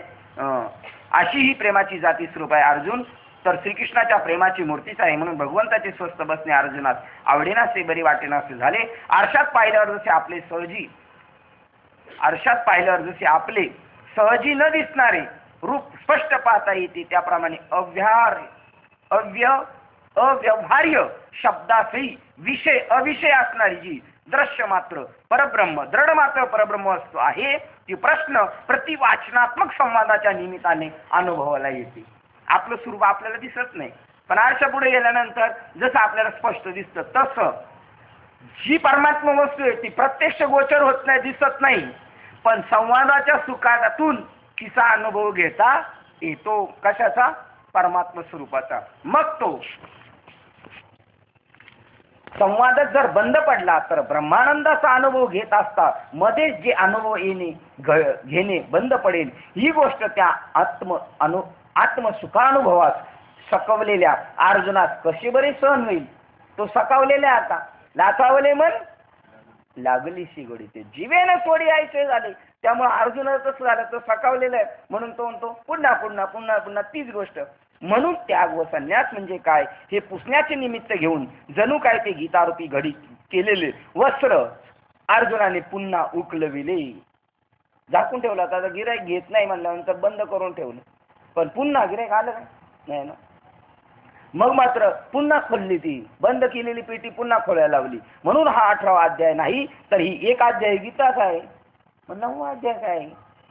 अरे लबाडा, तू तसं ऐकत नाही म्हणून तुला युक्तीने नाही 8व्या अध्यायापर्यंत आला तर 9व्या अध्यायापर्यंत तुला खेचून आणायचं आहे. तिथं नाही पठ्ठ्याने हातावर तुऱ्या दिल्या. मग मात्र 18वा अध्याय कलश अध्याय. पहा की जेव्हा वासरूच गाईच पानं आणते तेव्हा गाईच पानं सोडण्यास कितीसा वेळ लागणार. त्याप्रमाणे गीता संपण्याची वेळही पुन्हा हा काय माऊली सगळं शेतकऱ्यांनी दूध काढून नेलं आणि मग वासरू सोडलं. पण आता वासराने पानं आणलं, आता तो कोणत्याच जणी आवडणार आहे. तसं गीता संपण्याची वेळ सगळं दूध काढून झाले तरी परत वासरू दुसऱ्या मारायला लागलं, पाना सुटला. त्याप्रमाणे गीता संपण्याच्या वेळी पुन्हा गीता व्याख्यानाच्या पूर्वपदावर परत यावयास भाग पाडणे यात आश्चर्य ते काय? मुळीच नाही. म्हणजे कीर्तन संपायचं टाइम परत म्हणले वाढवा. आता त्यावेळेला अर्जुन एकटा होता म्हणून बरं. सगळे जर म्हणले असते तुला वाढवायचं ना, जा बाबाला घरी घेऊन, आम्हाला जायचंय घरी. मुळीच नाही. ते आश्चर्य काय? मुळीच नाही. कारण श्रीगुरु शिष्याच्या संवादात काही घडणार नाही, परंतु ही गोष्ट तुर्तास राहू द्या. याप्रमाणे अर्जुन श्रीकृष्णाची विनंती करून विचारास लागला की हे देवा विश्वेशानी, आता माझी विनंती ऐकावी. आता श्लोक क्रमांक 1 चालू झालाय 86 नंबरच्या ओळीनंतर. अहो महाराज, संन्यास आणि त्याग या दोन शब्दाचा एकाच अर्थाशी संबंध आहे असे दिसते. जसा संघात आणि संघ या दोन्ही शब्दांनी समुदायाचाच निर्देश व तसा बोध होतो. कोण बोलते? अर्जुन उवाचे. म्हणजे हुशार झाला आता तो म्हणतो बाबा दोघांचा अर्थ एकच, मग तुम्ही दोन का सांगता? तसा त्याग आणि संन्यास या दोन्ही शब्दांनी त्यागाचाच बोध होतो, म्हणून एक त्यागच सांगितला जातो. आमच्या मनात तर हे असेच वाटते. अथवा जर त्या दोन शब्दाच्या या अर्थात काही भेद असेल तर तो देवाने स्पष्ट करून सांगावा. तेव्हा श्री मुकुंद म्हणाले, अरे हे दोन्ही शब्दाचे भिन्न भिन्नच अर्थ आहेत. तथापि अर्जुना, त्याग व संन्यास हे दोन्ही शब्द एकार्थ वाचक आहेत असे जे तुझ्या मनाला वाटले तेही एका दृष्टीने बरोबर आहे असे मीही खरे मानतो. खरोखर त्याग व संन्यास या दोन्ही शब्दांची एक त्यागाचाच निर्देश होतो हे निश्चित खरे आहे. तरी पण प्रस्तुत त्याच्या अर्थामध्ये भेद होण्याचे कारण एवढेच आहे की अर्जुना, जे मुळीच सर्वत्र कर्मच करावायचे सोडणे त्या कर्माच्या सोडण्याला संन्यास असे म्हणावे आणि कर्मे करून फक्त त्या कर्म कर्तृत्वाचा अभिमान व फल यास टाकणे त्याला त्याग असे म्हणावे. आता कोणत्या कर्माचे फल मात्र टाकावे व याचे कोणते सर्वत्र कर्म मुळीच टाकावायचे हेही तुला स्पष्ट करून सांगतो. ते तू चित्त देऊन ऐक. एकाच व्यक्तीला हे दोन्ही आरंभ करायचे बरं का. एक निश्चित कर्म आहे, त्याचा काय करायचं आहे? कर्म संन्यास करायचा आहे त्याचा. ते करायचंच नाही, निश्चित कर्म. अजून एक विहित कर्म नाही, विहित कर्म करायचे. अजून एक कर्म आहे अपेक्षा धरून केलेलं काम्य कर्म. चार माणूस आहे, 7 वर्ष ज्ञानेश्वरी ऐकतात. त्याच्यात 4 वर्ष दिव्यावरून येणार चालू आहे रोज. चर्चगेटला कामाला माणूस आहे. चर्चगेटला व्हिटीला चालत येणार, व्हिटीवरून उतरणार. आता व्हिटी नाही, शिवाजी टर्मिनस, घाटकोपरला उतरायचं, इथं ज्ञानेश्वरी ऐकायची, पुन्हा दिव्याला जायचंय आणि जेवून 12 वाजता झोपायचं. याचा मात्र सर्वांनी काय घ्यायचा आहे? आदर्श घ्यायचा. बरं, त्यांचं कौतुक करतोय कशासाठी? आपण काहीतरी त्याच्यातून काहीतरी म्हणा बोध करी. काम्य कर्म आहे त्याचा एक निश्चित त्याग करायचा, त्याचं नाव कर्मसन्यास. आता कोणत्या कर्माचे मात्र फल टाकावे व याची कोणतेही सर्वच कर्म मुळीच टाकावायचे हे तुला स्पष्ट करून सांगतो, हे तू चित्त देऊ नाही. तरी ज्याप्रमाणे अरण्यात व डोंगरात निरुपयोगी अशी पुष्कळ झाडे आपोआप उगवतात, त्याप्रमाणे लांबीचे भात व बागेतील चांगली झाडे आपोआप सहज उगवत नाहीत. अरण्यात पाहिजे तर उगवतं, तसं अंतःकरणात बाकीचं बरंच भरमसाठ भरलेलं आहे, त्याच्याकडे नाही लक्ष द्यायचं. जसे न पेरता गवत हवे तेवढे जिकडे तिकडे उगवते, तसेच शेतात राब घातल्याशिवाय पेरल्याविना साळीचे पीक आपोआप सहजी उगवत नाही. अथवा शरीर, आपण म्हणतो ना हे पूर्वपुण्य, त्याचं पूर्वपुण्याची काय वरून पाकिटं नाही पडली, त्यांनी ते कमवलंय, कर्म केलं तसं की कर्म केली ती निष्काम भावनेने केली, त्याचे फळ त्याच्या पात्रात पडलेलं आहे, ते आपोआप नाही होत. अथवा शरीर अवयव जरी सहज प्राप्त झालेले आहे तरी पण दागिने मात्र मुद्दाम प्रयत्नाने घडून तयार करावे लागतात, किंवा नदीचे जलोक सहजपणे प्राप्त झालेले असतात पण विहिरी मात्र मुद्दाम खणून तयार करावी लागते. त्याप्रमाणे नित्य संध्या वदनादिक नैमित्तिक श्राद्धादिक कर्म हे वेदाज्ञेनुसार स्वाभाविक अवश्य करणीय आहे, परंतु काम्य कर्म असते ते मात्र फलाची इच्छा न करता उत्पन्न होत नाही. काम्य कर्म अपेक्षाच करतं, मला काहीतरी मिळेल, टाळ घ्यायला गेलो म्हणजे कमीत कमी नाही पाकिट नारळ तरी भेटत आहे की नाही. प्रवचन करता येत असेल तर गेलं, महाराज म्हणतील प्रवचन करा, पण एक आहे मात्र बरं का, आपल्या वाट्याला तसं नाही. आपण नामधारक आहेत ना, आपलं नामरक्षण कसं करतं, जर आपण ठरवून गेलो ना आपल्याला महाराज प्रवचनाला बसवतील, आपण काम्यकर्म डोक्यात घेऊन गेलो ना तर भगवान ते आपलं खोडून काढणार. आणि काय करणार, जो प्रवचनाला बसवणार का नाही बसवणार, आपल्याला नाना बसवणार का नाही आपल्याला. आपण जर ठरवून गेलो मला बाबा प्रवचनाला बसवतील, तर बाबा बसवतील का नाही बसवतील. मग कोण करतं हे सगळं, हे भगवंत करतो. ह्या गदड्याच्या डोक्यात काम्यकर्म आले, ईशान एवढं मैक्याला किती प्रयत्न करून इथपर्यंत आणलाय अनुग्रह देऊन, आता नको, आता 2-4 वेळाला असंच आचडवतो, येऊन जाऊ दे रिटर्न, येऊन जाऊ दे. आणि ज्या वेळेला म्हणून मला नाही यायचं तेव्हा नांदे बाबा म्हणतील चला हो चला जाऊ, घरी बसून तरी काय करणार, नाही काय जाऊन उपयोग नाही. काय उपयोग नाही म्हणजे, उपयोग नाही म्हणजे मला प्रवचन करायचं सांगत नाही जायचं, काही नाही चला दे. आता तुमच्या रस्त्यावर येणार आणि येणार त्या दिवशी बाबा म्हणणार महाराज आले तर महाराजच आज प्रवचन करतील, हे बात आहे भगवान की. असं आपला सांभाळ करणार देऊ. आपलं पाऊल जर चुकीचं पडायला लागलं ना, जे कोणाच्या ना माध्यमातून चपराक मारणार ना आपल्या जागेवर घेऊन येणार.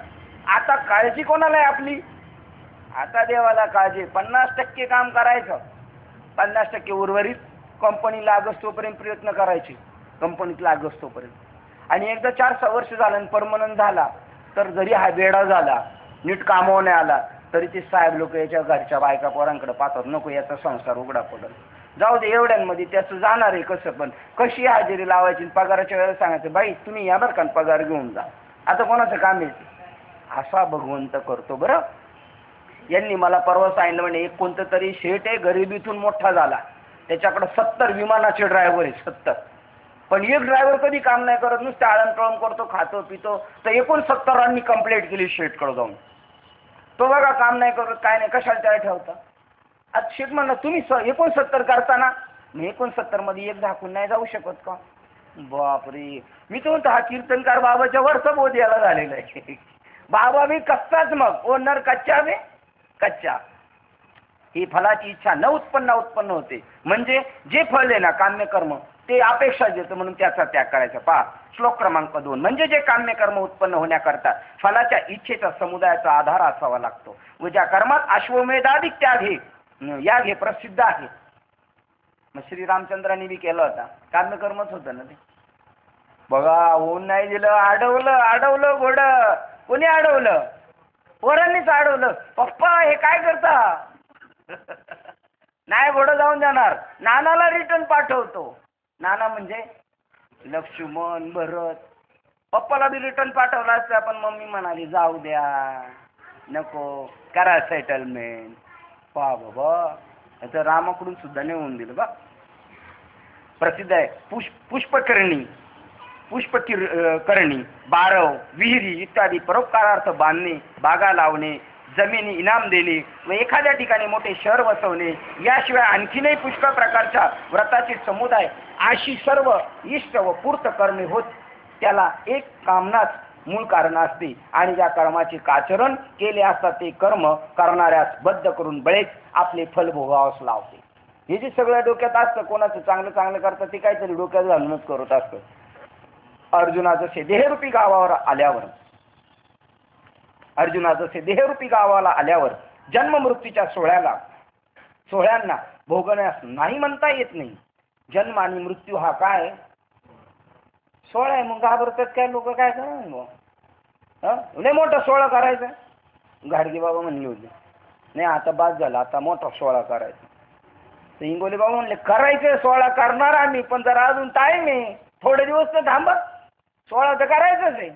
हा वाक्य जन्म मृत्यूच्या सोहळ्याला भोगण्यास नाही म्हणता येत नाही किंवा भाळी नशिबात लिहिलेल्या काही केल्या केव्हाही पुसले जात नाही, टळत नाही. अथवा काळेपण व गोरेपण कितीही धुतले तरी ते नाहीसे होत नाही. किंवा ऋण फेडले नाही तर ज्याप्रमाणे त्यापासून सुटका होत नाही, त्याप्रमाणे काम्य कर्म केले असतात ते फळ भोगण्याकरता दारात धरणे घेऊन बसतेच. अपेक्षा करून जर केलं तर ते दिलंच जातं. अथवा अर्जुना इच्छा न करिता जरी सहजच अकस्मात काम्य कर्म घडले तरी जसा केवळ करमणुकी करता वायबाणांनी युद्ध करीत असतात, तो बाण मर्मस्थळी लागला तर जीव घेण्याचा कमी करीत नाही. हा गुळ आहे असे न समजून तो तोंडात घातला असता, तो जसा आपल्या गोडीचीच जाणीव करून देतो किंवा अग्नीच ही राखोडी आहे असे समजून जरी त्या अग्नीवर पाय दिला तरी तो पोहतो. त्याप्रमाणे जाणून व न जाणून केलेल्या काम्य कर्माच्या ठिकाणी कर्म करत्यास फल भोगण्याचे एक अंगभूत स्वाभाविक सामर्थ्य आहे. म्हणून मुमुक्षुने कौतुकानेही त्या काम्य कर्माचे आचरण करू नये. हे जाधव साहेबांनी सांगितलं. एकदा आम्ही गेलो मोडलीमला, मला म्हणले द्या नाव लिहून, दिली नाव लिहून. त्यांच्याकडे सगळं लिस्ट आहे, यावेळेला कोणाची मेळाव्यात प्रवचन झालं. आणि नंतर पाहिलं 2 दिवसांनी, अहो म्हणले तुमचं प्रवचन करायचं राहिलं, विसरून गेलं. म्हणलं तसं काय नव्हतं, आम्ही ऐकायला नव्हतं, आम्ही तुमच्या दर्शनालाच आलो होतो, सांगायला थोडी आलतो. हा असंच डोक्यात ठेवायचं, असंच. आणि जिथे जिथे आपला मेळावा चालू असेल तिथं न पाचारता जायचं. पण हे पण नाही डोक्यात घ्यायचं का प्रवचन करायला सांगतील, कीर्तन करायला सांगतील, नाही. मुमुक्षने काय वाक्य बघा, मुमुक्षने कौतुकाने त्या काम्यकर्माचे आचरण करू नये. बघा पण भगवंत गायकवाड ताई दरवर्षी आले का इकडे मुंबईला, कुठं आल्या का फोन करतात, आम्ही आलोय मुंबईला, या कीर्तनाला. आम्ही जातो पार ठाण्यापर्यंत, इकडं कामाखेपर्यंत. आणि मेळाव्याच्या आदल्या दिवशी म्हणले इकडे कीर्तन आहे, म्हणलं ताई आम्हाला नाही जमायचं, तुम्हीच या. दुसऱ्या दिवशी चालेल येतो. डोबळे साहेब गेले, घेऊन आले आणि सकाळचे कीर्तनकारच ॲबसेंट झालं त्यांचं कीर्तन. मुमुक्षेने कौतुकाने त्या कर्माचे आचरण करू नये, काम्य कर्माचे. फार काय सांगावे बा पार्था, जसे विष पोटात गेले म्हणजे ते ओकून टाकावे, तसे जे काम्य कर्म आहे ते टाकून द्यावे. मग त्याच त्यागाला या जगात संन्यास असे अंतरंगी सर्व द्रष्टे लोक म्हणतात, असे श्रीकृष्ण म्हणाले. बस ते काम्य कर्म टाकलं, याला काय म्हणायचं, कर्म संन्यास घेतला. मग म्हणतात ज्याप्रमाणे भयाचे मूळ कारण अशा आपल्या जवळील द्रव्याचा त्याग करणे म्हणजे त्यापासून उत्पन्न होणाऱ्या भयास परिपूर्णता नाहीसे करणे होय, त्याप्रमाणे या काम्य कर्माचा त्याग करणे म्हणजे प्रथम मनातील फलविषयक वासना समूळ उपटून नाही तशा करण्या होय. जे अंतःकरणात अपेक्षा असेल नाही झाल्या पाहिजे, आपल्याला तरी नाही झाल्या पाहिजे, आणि आपल्याला झाल्या तरी देव होऊन नाही देणार, पण तरी आपण अलर्ट राहिलं पाहिजे की नाही. आपण अलर्ट राहिलं. ही कुत्री का सांभाळतात तो वॉचमॅन, कुत्रे का सांभाळतात, आपण झोपू नये, डोळा लागू नये. पण जर डोळा लागलाच तर कुत्रा भाव करून याचा डोळा लगेच, तसं आपण सावधच राहायचं. जर घसरायला लागलं तर भगवंत जसं त्या वॉचमॅनला कुत्र्याच्या रूपाने वाचवतो, तसं भगवंत आपल्याला कोणाच्या तरी माध्यमातून त्या काम्य कर्माकडे जाऊ देणार नाही, पण तरी पण आपण अलर्ट राहिलं पाहिजे. चंद्र व सूर्य यांची ग्रहणे येऊन पूर्वकाल आणून त्या पर्वणीच्या दिवशी ती पार्वणे पर्वकालीची पितृ श्राद्धे करतात किंवा माता पितरांच्या मरणाने ठरलेले श्राद्ध तिथीचे जे दिवस अथवा काकबली टाकण्याच्या समयात अतिथी प्राप्त झाला असता आदर तिथ्यासाठी अशा वेळी जी जी कर्मे करावी लागतात ती सर्व नैमित्तिक कर्मे होत असे समजावे. वर्षा ऋतू आला असता जसे आकाशच भरून येऊन मेघाच्या रूपाने शुद्ध होते. वसंत ऋतू आला म्हणजे त्या योगाने वृक्षाधिकास पालवी फुटून वनाची दुप्पट शोभा वाढते, अथवा शरीराला तारुण्य दशा जशी सुशोभित करीत असते, किंवा सोमकांत मणी चंद्राच्या किरणाने पाझरतो व सूर्याचे किरणाने सूर्य विकासनी कमले प्रफुल्लित विकसित होतात. यावरील सर्व दृष्टांतात जे मूळचे असते तेच वाढते, विकास पावते. निराळे काही नाही, येत नाही, उत्पन्न होत नाही आणि बाहेरून कुठून आणत नाही. त्याप्रमाणे जे नित्यकर्म असते त्यालाच नैमित्याचे काही नियम प्राप्त झाले की ते वाढते. त्यामुळे कर्मास नैमित्तिक कर्म असे नाव प्राप्त होते. आणि जे कर्म सकाळी, दुपारी, सायंकाळी तेही दररोज करावे लागते.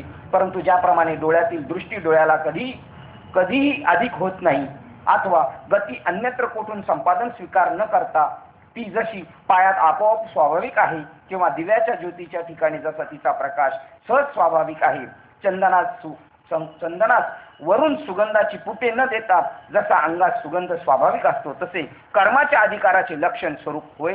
पार्था, जगात नित्यकर्म असे जे म्हणतात ते हेच कर्म होय असे समज. ते आतूनच हे कर्म, ते गरजेचेच आहे. सकाळ, दुपार, संध्याकाळची जी काय ती करणेच आहे. त्याप्रमाणे तुला नित्य नैमित्तिक अशी ही दोन्ही कर्माची स्वरूपे दाखवली. हेच नित्य नैमित्तिक कर्म वर्णाश्रम धर्मानुसार अवश्य केली पाहिजे. आपल्या वाट्याला जे आलेले ते आपण करायचं. म्हणून काही लोक या कर्मास हे कर्म निष्फळ आहे असे म्हणून पाहतात, कर्माचा कंटाळा करतात. नाही, त्या कर्मात काय मजा नाही, कर्मच नाही करायचं. कर्म नाही करायचं बेटा, शरीर हे काय आहे? शरीर हेच कर्म आहे तुझं, ते घेऊन आलं म्हणतो नाही करायचं. परंतु भोजनापासून जशी तृप्ती प्राप्त होऊन क्षुधा नष्ट होते, तसं कर्मानेच कर्म सुटतो. कर्मानेच माणूस गुंतला जातो आणि कर्मानेच सुटला जातो. भोजनापासून जशी तृप्ती प्राप्त होऊन क्षुधा नष्ट होती, तशी ही नित्यनैमित्तिक कर्मे सर्वांगाने फलद्रूप आहेत. त्यापासून सर्व प्रकारे फलप्राप्ती होते. ज्याप्रमाणे हिणकस सोने अग्नीत घातले असतात त्यातील हिणकसपणा मूळ नाहीसा होतो व कस वाढतो, त्याप्रमाणे ही नित्यनैमित्तिक कर्मे चित्तशुद्धी विविध दिशाद्वारा फलप्राप्ती करून देणारी आहेत असे समजावे. कारण कर्म केल्याने आतला मळ जातो निघून अंतःकरणात, आणि बाहेरचं सुद्धा मळ निघून जातो. नित्य नैमित्तिक कर्म करायची फलाशा टाकून मग आतला मळ निघून जातो आणि मग ज्ञानाला आपण जवळीक करतो, ज्ञानाच्या जवळ जातो. कर्माच्या आचरणाने असलेले दोष पार झडून जातात.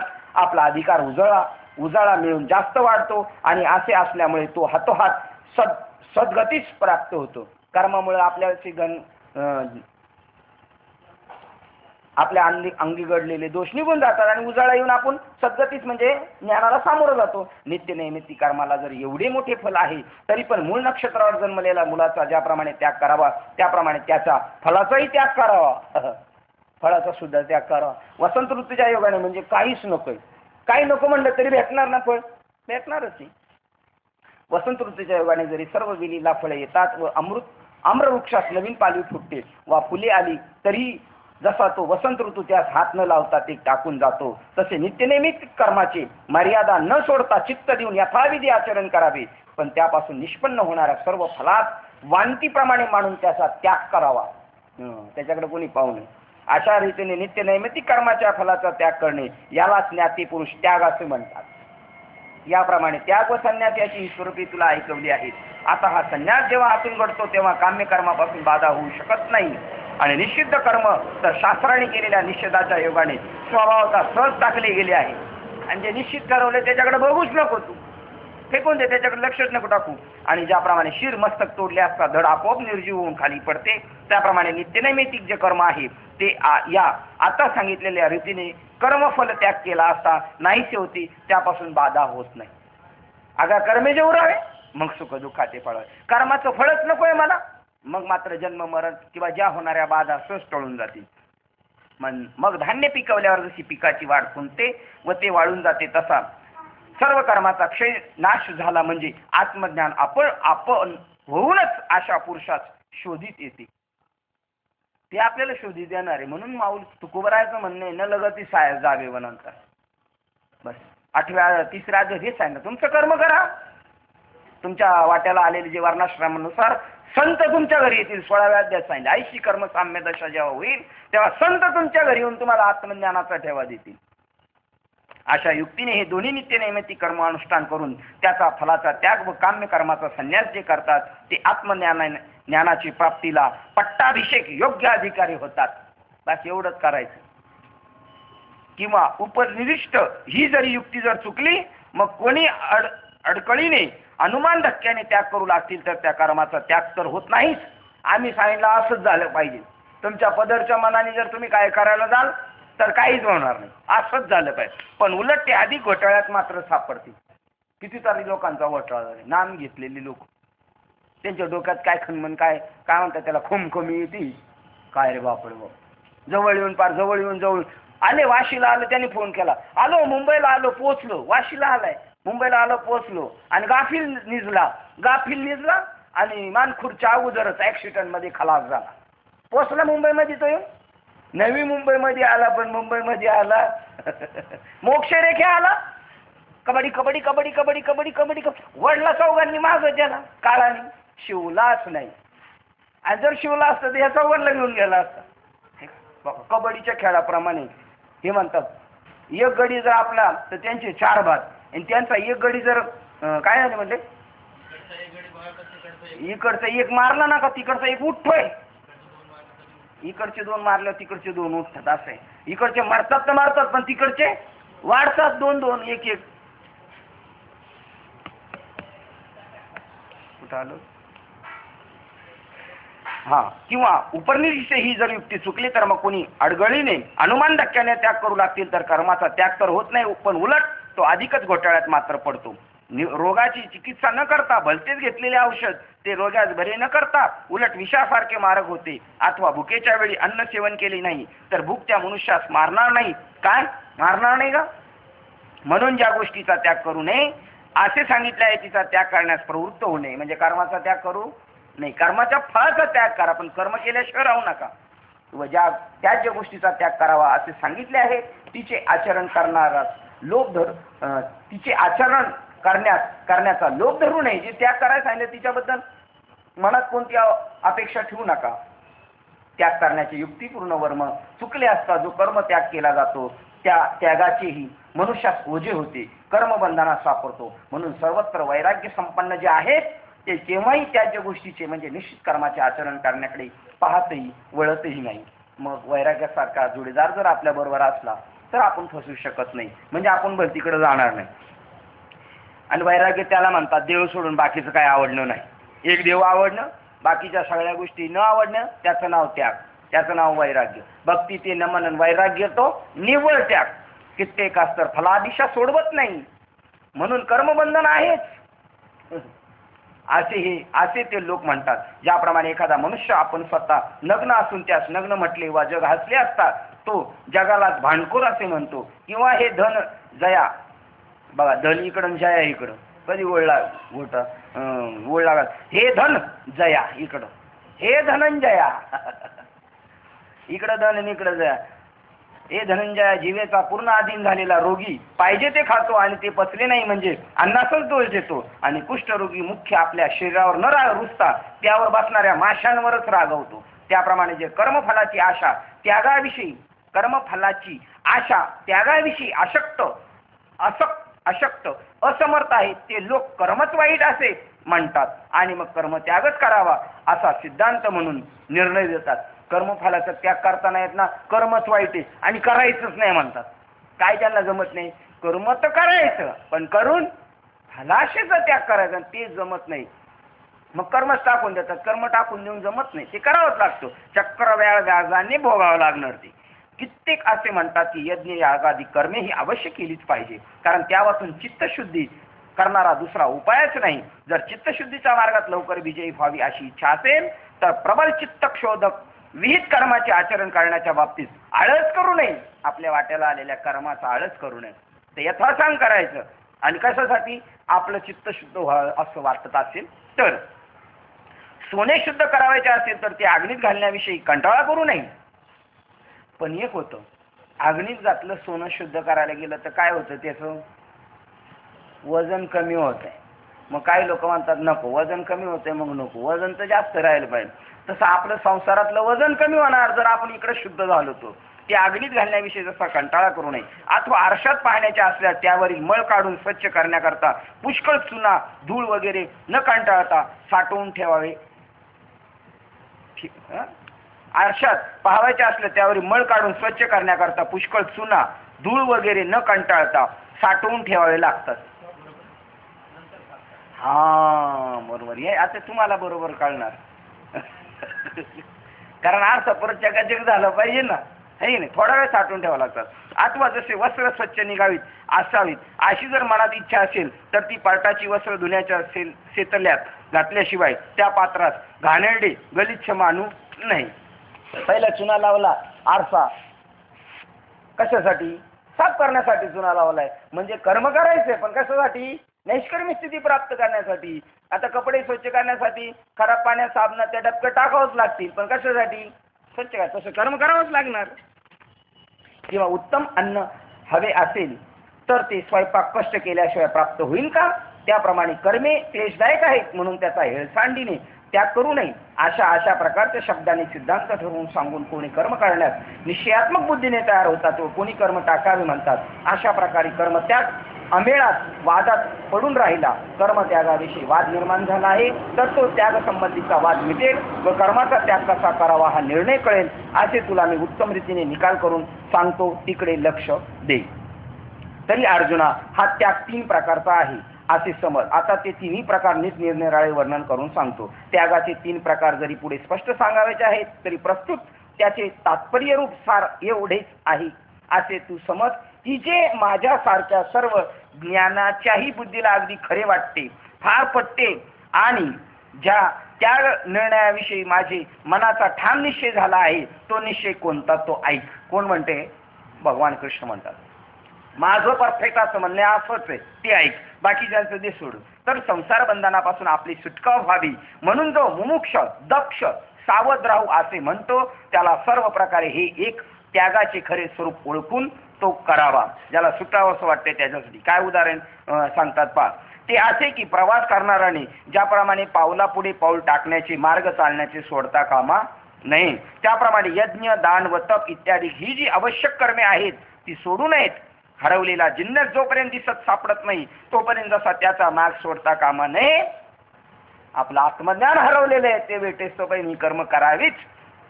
जोवर अर्जुना, हा बघा ते दुसऱ्या ओळ अध्यायाचे, पण इथं त्याची गरज आहे. तवर या साधनाला म्हणजे कर्म मार्गाला बजावेच लागेल, नामाला नाही निवळ. तोपर्यंत जसा मार्ग सोडता कामा नाही अथवा तृप्ती झाली, पोट भरले नाही तोपर्यंत जसे आपल्या पुढील वाढलेले ताट दूर पलीकडे सारता कामा नये, किंवा नाव नदीच्या काठास न पोचता म्हणजे त्या नावेचा जसा त्याग करू नये, अथवा केळीला फळे येण्यापूर्वी जशी ती केळीची झाडे कापून टाकू नयेत, किंवा ज्याप्रमाणे ठेवलेली वस्तू सापडली दिसली नाही तोपर्यंत दिवा मालवू नये. त्याप्रमाणे सिद्धांत जोपर्यंत आत्मज्ञानाविषयी दृढ निश्चय झाला नाही तोपर्यंत यज्ञ यागाधिक कर्मे किंवा श्रवणाधिक साधन अनुष्ठान करण्याविषयी उदास राहू नये. काय म्हणतात? काय मूर्ख लोकांना परत एक माऊली सांगतात, एकदा ऐकलं, नाम घेतलं, अनुग्रह झाला, प्रबोध झाला, आता मला कळालं, आता जातो परत प्रपंच करतो, काय काय तेच परत परत ऐकायचं, किंवा श्रवणाधिक साधन अनुष्ठान करण्याविषयी उदास राहू नये. जोपर्यंत निश्चय होत नाही तोवर या साधना बजावेच लागेल. तर आपल्या अधिकाराप्रमाणे ती यज्ञ दान व तप इत्यादी कर्मे यथाविधी वरचेवर अधिक दक्षतेने आचरली पाहिजेत. कारण चालण्याची गती जशी वाढत जाईल तसा तसा तो चालण्याचा वेग त्यास विसावा घेण्यास उपयोगी पडतो. तसे कर्माचरणावर दिलेला अधिक भर, काय वाक्य माऊलीचे बघा, चालण्याची गती जशी वाढेल, अरे ज्याला याच जन्मात मोक्ष मिळवायचे त्याला हजारो जन्माची कामं एका झटक्यात करावं लागेल, किती गती द्यावं लागेल त्याला, किती प्राकर्षाने त्या वस्तूकडे लक्ष द्यावं लागेल. काही काम करत असलं, आता या स्वयंपाक करत असल्या काही गडबड असली, पाहुणे येणार असलं आणि पोरग काय काय मध्ये विचारायला लागेल, शेजारीन जरी आली, हो बाई आता माझ्याकडे टाइम नाही, उद्या बघू, संध्याकाळी बघू, पोरगाला म्हणले जा तुझं तू काम कर, मला हे काम करायचे, कारण आता त्या कामाकडे लक्ष दिलं पाहिजे. तसं ज्याला आत्मस्वरूप पाहायचंय त्याला मात्र बाकीच्याकडे लक्ष न देता इकडे वरचेवर अधिक दक्षतेने आचरली पाहिजे. कारण चालण्याची गती जशी वाढत जाईल तसा तो चालण्याचा वेग त्यास विसावा घेण्यास उपयोगी पडतो. विसावा कोणता? आत्मस्वरूपाच्या ठिकाणी विसावा.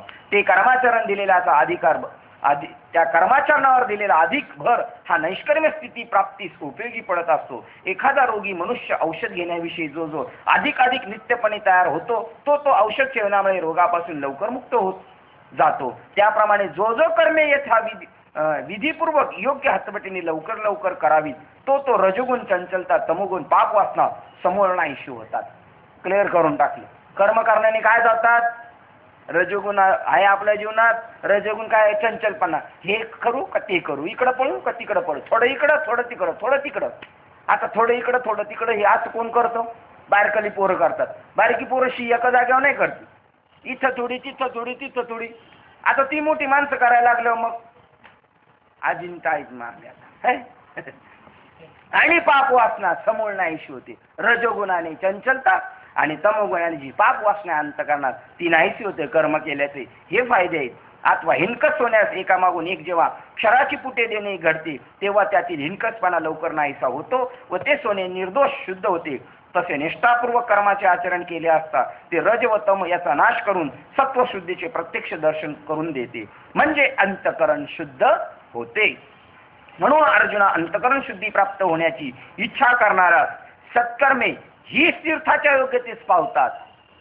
तीर्थांनी बाह्य मलाचे क्षालन होते. तिकडे हिंडफिरिस्तीपणा कमी करा, इकडे वाट्याला आलेली कर्म नीट करा गदडी. तीर्थाने बाह्य मलाचे क्षालन होते आणि कर्माच्या योगे अंतकरण अंतर्मल नाही सावून शुद्ध होते. एवं सत्कर्मे ही चित्तशुद्धीस तीर्थे होत. तहानेने पीडित झालेल्या मनुष्यास मारवाडच्या निर्जल प्रदेशात जसा झुळकेबरोबर एखादा अमृताचा पाण्याचा झरा सापडावा किंवा आंधळ्याच्या सुखार्थ त्याच्या डोळ्यात साक्षात सूर्यच येऊन आपल्या तेजाचं प्रगट व्हावा, तसा हा कर्माचा मार्ग आहे. तर तुम्हाला तसा आंधळ्याला लगेच सूर्यप्रकाश, नाही तर वाळवंटात फिरताना जसं अमृत मिळावं तसं या कर्मातून तुम्हाला झटकन सुटण्याचा मार्ग सापडेल. नदीत बुडणाऱ्या तारण्याकरता प्रत्यक्ष नदीच धावून यावी, तसं कर्मच कर्माला सोडवणार आहे. किंवा पडणारा विषय जसा पृथ्वीलाच कळवळा येऊन तिने त्यास झेलावे अथवा मरणारास मृत्यूनेच आयुष्य वाढून द्यावे, त्याप्रमाणे मुमुक्षास कर्मापासून होणारी किती बघा मच्छर गेल्या वर्षी होती आणि मेले त्याच्यामध्ये. बापरे, हे आपल्यातलीच असणार भाऊ. ज्ञानेश्वरी नीट ऐकली नाही, जेव्हा ऐकायची तेव्हा आता आले तर आम्हाला ऐकू पहा. इथं मोक्ष मिळाला बरं का ज्ञानेश्वरी या मच्छरांना. गेल्या वर्षी ना आता यांच्या शवावर आपल्याला काय करावं लागेल? अंत्यविधी करावं लागेल. अथवा मरणास मृत्यूने आयुष्य वाढून द्या, त्याप्रमाणे मुमुक्षास कर्मापासून होणारी बद्धता ती कर्मानेच दूर करावी, कर्मचरणानेच दूर करावी. अथवा हे अर्जुना, रसायन करण्याची ज्या युक्ती माहीत आहे त्या वैद्याने ज्याप्रमाणे मारक जे विष त्यास रसायनाने शुद्ध करून त्याचे अमृत करून दिले तर मग मरत असलेल्या मनुष्याचे प्राण रक्षण होतात. जे रसायन मारणार आहे पण वैद्याने जर शुद्ध केलं तर ते अमृत होणार. तसं हे कर्म, हे निष्काम कर्माच्या हातोटीने केलं का ते तुम्हाला सोडवायला कारण आहे. त्याप्रमाणे धनंजया, कर्माचरणाच्या युक्तीने कर्मे केली असता ती स्वरूपाने बंधन असणारी कर्मेच मुक्त करण्यास कारणीभूत होतात. ती कर्म आहेच, चिकचिकच आहे, चिखलच येतो, पण तीच तुम्हाला सोडवणारी. तर अर्जुना, ज्या युक्तीने कर्म केली असता ते कर्मच कर्माचा नाश करते. ती युक्ती कोणती ती तुला आता उत्तम रीतीने सांगतो. तर हे गावाला जी लोक आहेत ना, टोप सारखा काळा होतो ना, मग ते काय करतात? पहिले काय करतात? चुलीवर ठेवायला पहिले मातीनेच लावून ठेवतात आणि नंतर ते साफ होऊन जातं. तसं हे कर्म आहे, कर्मानेच कर्माचा हिसाब निवून होणार आहे. तर पंचमहाभूतातील प्रमुख कर्मे आपल्या हातून यथाविधी अचूक घडली असता जो आपल्या अंगी कर्तृत्वाचा अभिमान मुळीच बाळगीत नाही. पहा, पंचमहायज्ञाधिक कर्मे, प्रमुख मुख्य कर्मे आपल्या हातातून कोणती? पंचमहायज्ञाधिक प्रमुख कर्मे आपल्या हातून यथाविधी अचूक घडली असताही जो आपल्या अंगी कर्तृत्वाचा अभिमान मुळीच बाळगीत नाही. जो मोलाने प्रयाग तीर्थाधिक यात्रा करण्यात जातो त्याला मी यात्रा करीत आहे असा मोठेपणा नसतो, म्हणून त्याला हर्ष होत नाही. का? नोकर म्हणून जातो, स्वयंपाक बिपाक करायचो. किंवा नाही, ड्रायव्हर तर रोज जातात. पंढरपूरला गाडी जाते, ते कुठं पंढरपूरला गेलो दर्शनाला लाईनला उभे असतात एसटीचे ड्रायव्हर, ते जाऊन झोपतात. आपण दर्शनाला लाईनला, कारण त्यांना काय नाही, ते पगारासाठी चाललेत.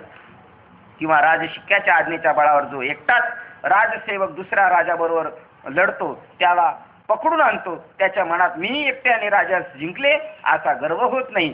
जो दुसऱ्याच्या कासेस लागून नदी तरुण पलीकडे जातो त्याला मी पोहणारा आहे असा गर्व होत नाही. किंवा यजमान राजातर्फे दुसऱ्यास आपल्या हाताने दानधर्म करणारा उपाध्याय त्या दानाबद्दल मी दाता आहे असा अभिमान बाळगून मिरवित नाही. त्याचप्रमाणे कर्मसंबंधाने येणाऱ्या कर्तृत्वाचा अभिमान आपल्याकडे न घेता ज्या ज्या वेळी जी उचित कर्मे प्राप्त होतील ती यथाविधी करून संपवावी. हे पांडवा, केलेल्या कर्माची जी फलप्राप्ती व्हायची असते तिच्याविषयी आपल्या मनात इच्छेला वळू फिरकू देऊ नये. हे धनंजय, याप्रमाणे आरंभीच प्रथमच फळाची आशा सोडून निष्काम कर्मास आरंभ करावा. तो कसा? तर ज्याप्रमाणे दुसऱ्याच्या लेकराकडे निर्हेतुक दृष्टीने पाहून त्याच्या ठिकाणी स्नेह न ठेवता नुसता संतोष मानावा. काय दुसऱ्याचं पोरग किती चांगला स्वभाव, छान आहे छान आहे, पण ते म्हणतो का आपल्या घरी येऊन जायचं नाही. त्याप्रमाणे पिंपळाच्या आशेने जसा कोणी पिंपळात पाणी घालीत नाही, तशी फळाची आशा सोडून कर्मे करावी. गुराखी दुधाची आशा व त्याचा ध्यास सोडून जशा गावातील गायी वळतो अधिक काय सांगावे, तसे कर्मफळाविषयी करावे. फलाविषयी निरीच्छा असावी. आशा या युक्तीने जे कर्माचे आचरण घडत असते त्या कर्माचे आचरण करणाऱ्यास आपल्या अति जवळच असलेल्या आत्मस्वरूपाचा लाभ होत असतो. पुढे आत्मा आपल्या अगदी जवळ, सगळ्यात जवळ. हे कीर्तनकार बाबाला जमल का? साथीवाल्याला जमल का? वाजवणाराला, गाणाराला नाही जमणार. त्यांना कर्माच्या फळासक्तीचा, कीर्तनाला जायचं काहीच नाही घ्यायचं, साथीला जायचं काहीच नाही घ्यायचं, कसं काय जमत? आणि ते जमत नाही ना, म्हणून आत्मलाभ भेटत नाही. एवढे दिवस करून नाही पण त्यांना भेटत नाही. त्याचं कारण केलेल्या कर्माचा फळाचा त्याग करता येत नाही. बरं, जरी अंतकरणातून त्याग केला तरी आपल्याला माहिती ना बाबा जायला यायला लागेल का, बाबा का गाडीला लटकून नाही आला, द्यायचं ते देणारच आहे. पण फक्त निघतानीच कर्मफलाशीचा आशेचा त्याग करून निघायचं. पण हे निघतानी नाही, तारीख घेतानीच ठरवून ठेवतात. एवढं असं तर घ्या आता, केवढा कुठाना, किती अपोजिट पार्ट आहे. आशा या युक्तीने जे कर्माचे आचरण घडत असते त्या कर्माचे आचरण करणारा आपल्या अतिजवळ असलेल्या आत्मस्वरूपाचा लाभ होत असतो. म्हणून फळाविषयी आशा सोडून देह अहंकार, मी करता हा अभिमान सोडून कर्मे करावी. असा हा सर्वात माझा चांगला निरोप आज्ञा आहे. काय माऊलीचा निरोप आहे, पण निरोप बसवलाय धारे हो सांगणारांनीच. ऐकणार आहे ते हत्तीवरून शेळ्या हाकणार आहेत. कोण ऐकणारे? हत्तीवरून उंटावरून शेळ्या हाकणारे. सांगणारे व आंधळे आणि ऐकणारे नाही. सांगणारे मुके ना ऐकणारे बहिरेत. आंधळे म्हणायचे का? आंधळे. म्हणून फलाविषयी असा सोडून व देहांकार मी करता अभिमान सोडून कर्मे करावी असा हा सर्वात माझा चांगला निरोप आज्ञा आहे. जो जीव संसार बंधनाने जन्म मृत्यूच्या दुःखाने त्रासून शिनला भागला आहे व जो आपली मुक्तता त्यापासून सुटका होण्याविषयी प्रयत्नशील आहे, काळजीत आहे, त्याला वारंवार सांगणे आहे की त्याने या माझ्या निरोपाचे आज्ञेचे उल्लंघन करून दुसरे काही करू नये. एवढं सांगून मी एवढं सांगा, काही सांगा तुम्ही, आम्हाला काय फरक पडणार. एखादा मनुष्य अंधारात चालत असता दिसत नाही म्हणून त्याबद्दलचा राग डोळ्यावर काढून, डोळ्यात जशी नखे खूप असतो त्याप्रमाणे कर्म जन्म बंधनात कारण आहेत म्हणून कर्माच्या द्वेषाने जो ती सर्व कर्मे टाकून देतो त्याचे जे कर्मत्यागाची कृत्य आहे त्यास मी तामस त्याग असे म्हणतो. काम करायचा कंटाळा म्हणून कामावर जात नाही, तो त्यागच त्याग, तामस त्याग. याप्रमाणे अर्धशिशी उठल्यावर कोणी त्याच्या रागाने आपले शिरच कापावे तसेच हे करणे होय. अरे वाट जरी वाईट अवघड असली तरी ती पाय चालून संपवेल, पण ते टाकून त्या वाटेच्या अपराधामुळे, वाईटपणामुळे ते पाय तोडावेत की काय? एवढं बारकाईने माऊलीला सांगा. एवढी एडपट असते. वाट वाकडी तिकडे ना आपल्या ज्या उरकत नाही म्हणून पाय तोडून बसतील. हे मोठाले टपोऱ्या माळ घालणारे आहेत ना, त्यांनी असं केलेलं आहे. पाय फोडून घरात बसलेले, त्रिकुट कोसल्याने आणि दोन्ही द्वार लिंपून आत गुंतू मी. भूक लागलेल्या मनुष्यापुढे ठेवलेले अति कडक अन्न, मग ते वाटेल तितके ऊन असले तरी ते बुद्धीने लंघन विचार न करता अविचाराने ते लाथीने झुगारून दिले तर त्याला लंघनच करावे लागणार. गरम आहे तर थोडा जर दम काढणार जरा तू. त्याप्रमाणे कर्माचे बंधन कर्म करण्याच्या युक्तीने कर्माचेच आचरण करून कर्माचा बंध दोष नाहीसा करावा. ही तामस मनुष्य भ्रमाने मस्त झाला असल्यामुळे मुळीच जाणत नाही, तर तो उलट आपल्या वर्णाश्रम धर्माप्रमाणे आपल्या वाट्यास आलेले जे कर्म तेच टाकून देतो. तेव्हा कदाचित तू त्या मनुष्याप्रमाणे तामस कर्म त्यागाच्या स्वाधीन होशील, पण त्याचा चुकून विटाळही होऊ देऊ नकोस. हो, त्याचं स्पर्श होऊ नको देऊ. त्या गधड्यापासून बाजूला राहा. अथवा आपला अधिकार काय आहे हे तो जाणतो, व आपले विहित कर्तव्य कर्म कोणते हेही त्यास समजते. परंतु ती कर्मे करण्याच्या क्लेशास, कठीणपणास भिवून जो त्याचविषयी कंटाळा करतो, कारण कर्माची आरंभीची अवस्था क्षणभर कठीण दिसते खरी, जशी शिदोरी वाहते वेळेस पहिल्यांदा जड वाटते, जसा पहिल्या प्रथम लिंब खाते वेळी जिभेस कडू लागतो व हिरडा पहिल्यांदा तुरट लागतो, तसा कर्माचा अलीकडील शेवट प्रारंभी बाजूस ही कठीण कष्टकारक अशी वाटते. डबा घेऊन जायचा पाठी जेवणाची त्रास असते, पण दुपारच्या वेळेला भुकेच्या वेळेला कळाल ना त्रास घेतलेला तो फायद्याचा ठरला. किंवा गाय दुभती स्वरूपता चांगली असली तरी शिंग मार्केपणा हा दोष असतो. शेवंती सुगंधी म्हणून चांगली खरी, पण त्या झाडालाही काटे असतात. भोजनाचे सुख असते खरे, पण स्वयंपाकाच्या दगदगीच्या त्रासामुळे तेही कष्ट साध्यच असते. होय, तरी पण ते करतोस ना, कारण त्याच्यातून फायदा आहे. तसे कर्म करण्यातच फायदा आहे तुझा. तसे कर्म आरंभिते वेळेस अति कष्टकर असते, म्हणून ते कर्म वारंवार करताना श्रमच होतात असे तो समजतो. वास्तविक पाहता कर्माचा आरंभ यथाविधी करतो, पण जशी एखादी कडक वस्तू हातात घेऊन हात भासताच ती टाकून देतो, त्याप्रमाणे त्या कर्मचरणापासून श्रम क्लेश होऊ लागल्यावर ती आरंभिलेली कर्मे मधीच टाकतो. आणि तो म्हणतो की माझे विशेष असे मदभाग्य म्हणून मी या देहासारखी उत्तम वस्तू लाभली आहे, तर मग पाप्याप्रमाणे कदा कर्माधिकाचे आचरण करून मी आपल्या त्रासशील का करून घ्यावा. कदाचित कर्माचे आचरण केले असता ते कर्म काही अदृष्ट फल देईल, पण मला तसले अदृष्ट आधार फळ मुळीच नको. तर माऊली येऊन गेले. तर आज प्रस्तुत आपल्या हातात उपलब्ध झालेले भोग ऐश्वर्य आहे, त्याचाच उत्तम उपभोग घ्यावा हेच बरे नव्हे काय. अशा प्रकारे अर्जुना शरीरात क्लेश कष्ट होतील या भीतीने जो कर्म टाकून देतो ते पहा, त्यास राजस त्याग असे म्हणतात. वास्तविक पाहता तेथेही राजस त्यागात कर्मत्याग होतोच खरा, परंतु त्याला त्यापासून खऱ्या कर्मत्यागाचे फळ मिळत नाही. ज्याप्रमाणे उतू गेलेले तूप अगर दूध आगीत पडले असता ते होमार्थ करणी लागले म्हणून त्यास होमाची योग्यता प्राप्त झाली असे होत नाही. तरी पण आपण म्हणतो कृष्णार्पण झालं, कृष्णार्पण झालं, दूध उतू गेलं, यांनी का मोकळ्या मनाने दिलं, होणार नाही कृष्णार्पण.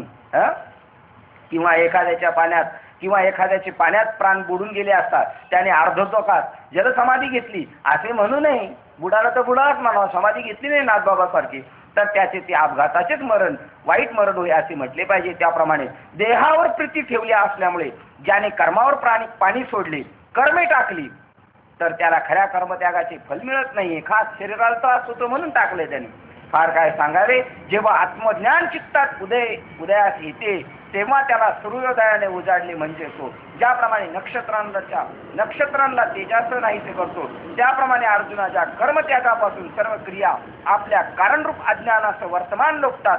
त्या कर्मत्यागापासून जे मोक्ष प्राप्तिरूप फल मिळते अर्जुना, ते मोक्ष प्राप्तिरूपी फळ अज्ञानाने कर्माचा त्याग केला असता त्या त्यागास प्राप्त होत नाही. कर्म करायचं, कर्मफळाचा त्याग करायचा, मग मोक्ष मिळतो, मनुष्य जन्माला आलेलं ते मिळतं, आत्मज्ञान मिळतं, पण त्याच्याने ते घडत नाही, त्याग करत नाही. अर्जुना, ते मोक्ष प्राप्तिरूपी फळ अज्ञानाने कर्माचा त्याग केला असता त्या त्यागास प्राप्त होत नाही, म्हणून अज्ञानाने केलेला कर्मत्याग तो राजस त्याग होय, तो खरा त्याग आहे असे मानू नकोस हो. आता कोणत्या कर्मत्यागापासून मोक्ष प्राप्ती फल आपल्या घरी घुसते, आपणहून चालत येते, तेही प्रसंग अनुरोधाने तुला येथे सांगेल, ते ऐक. आपली वेळ संपलेली आहे.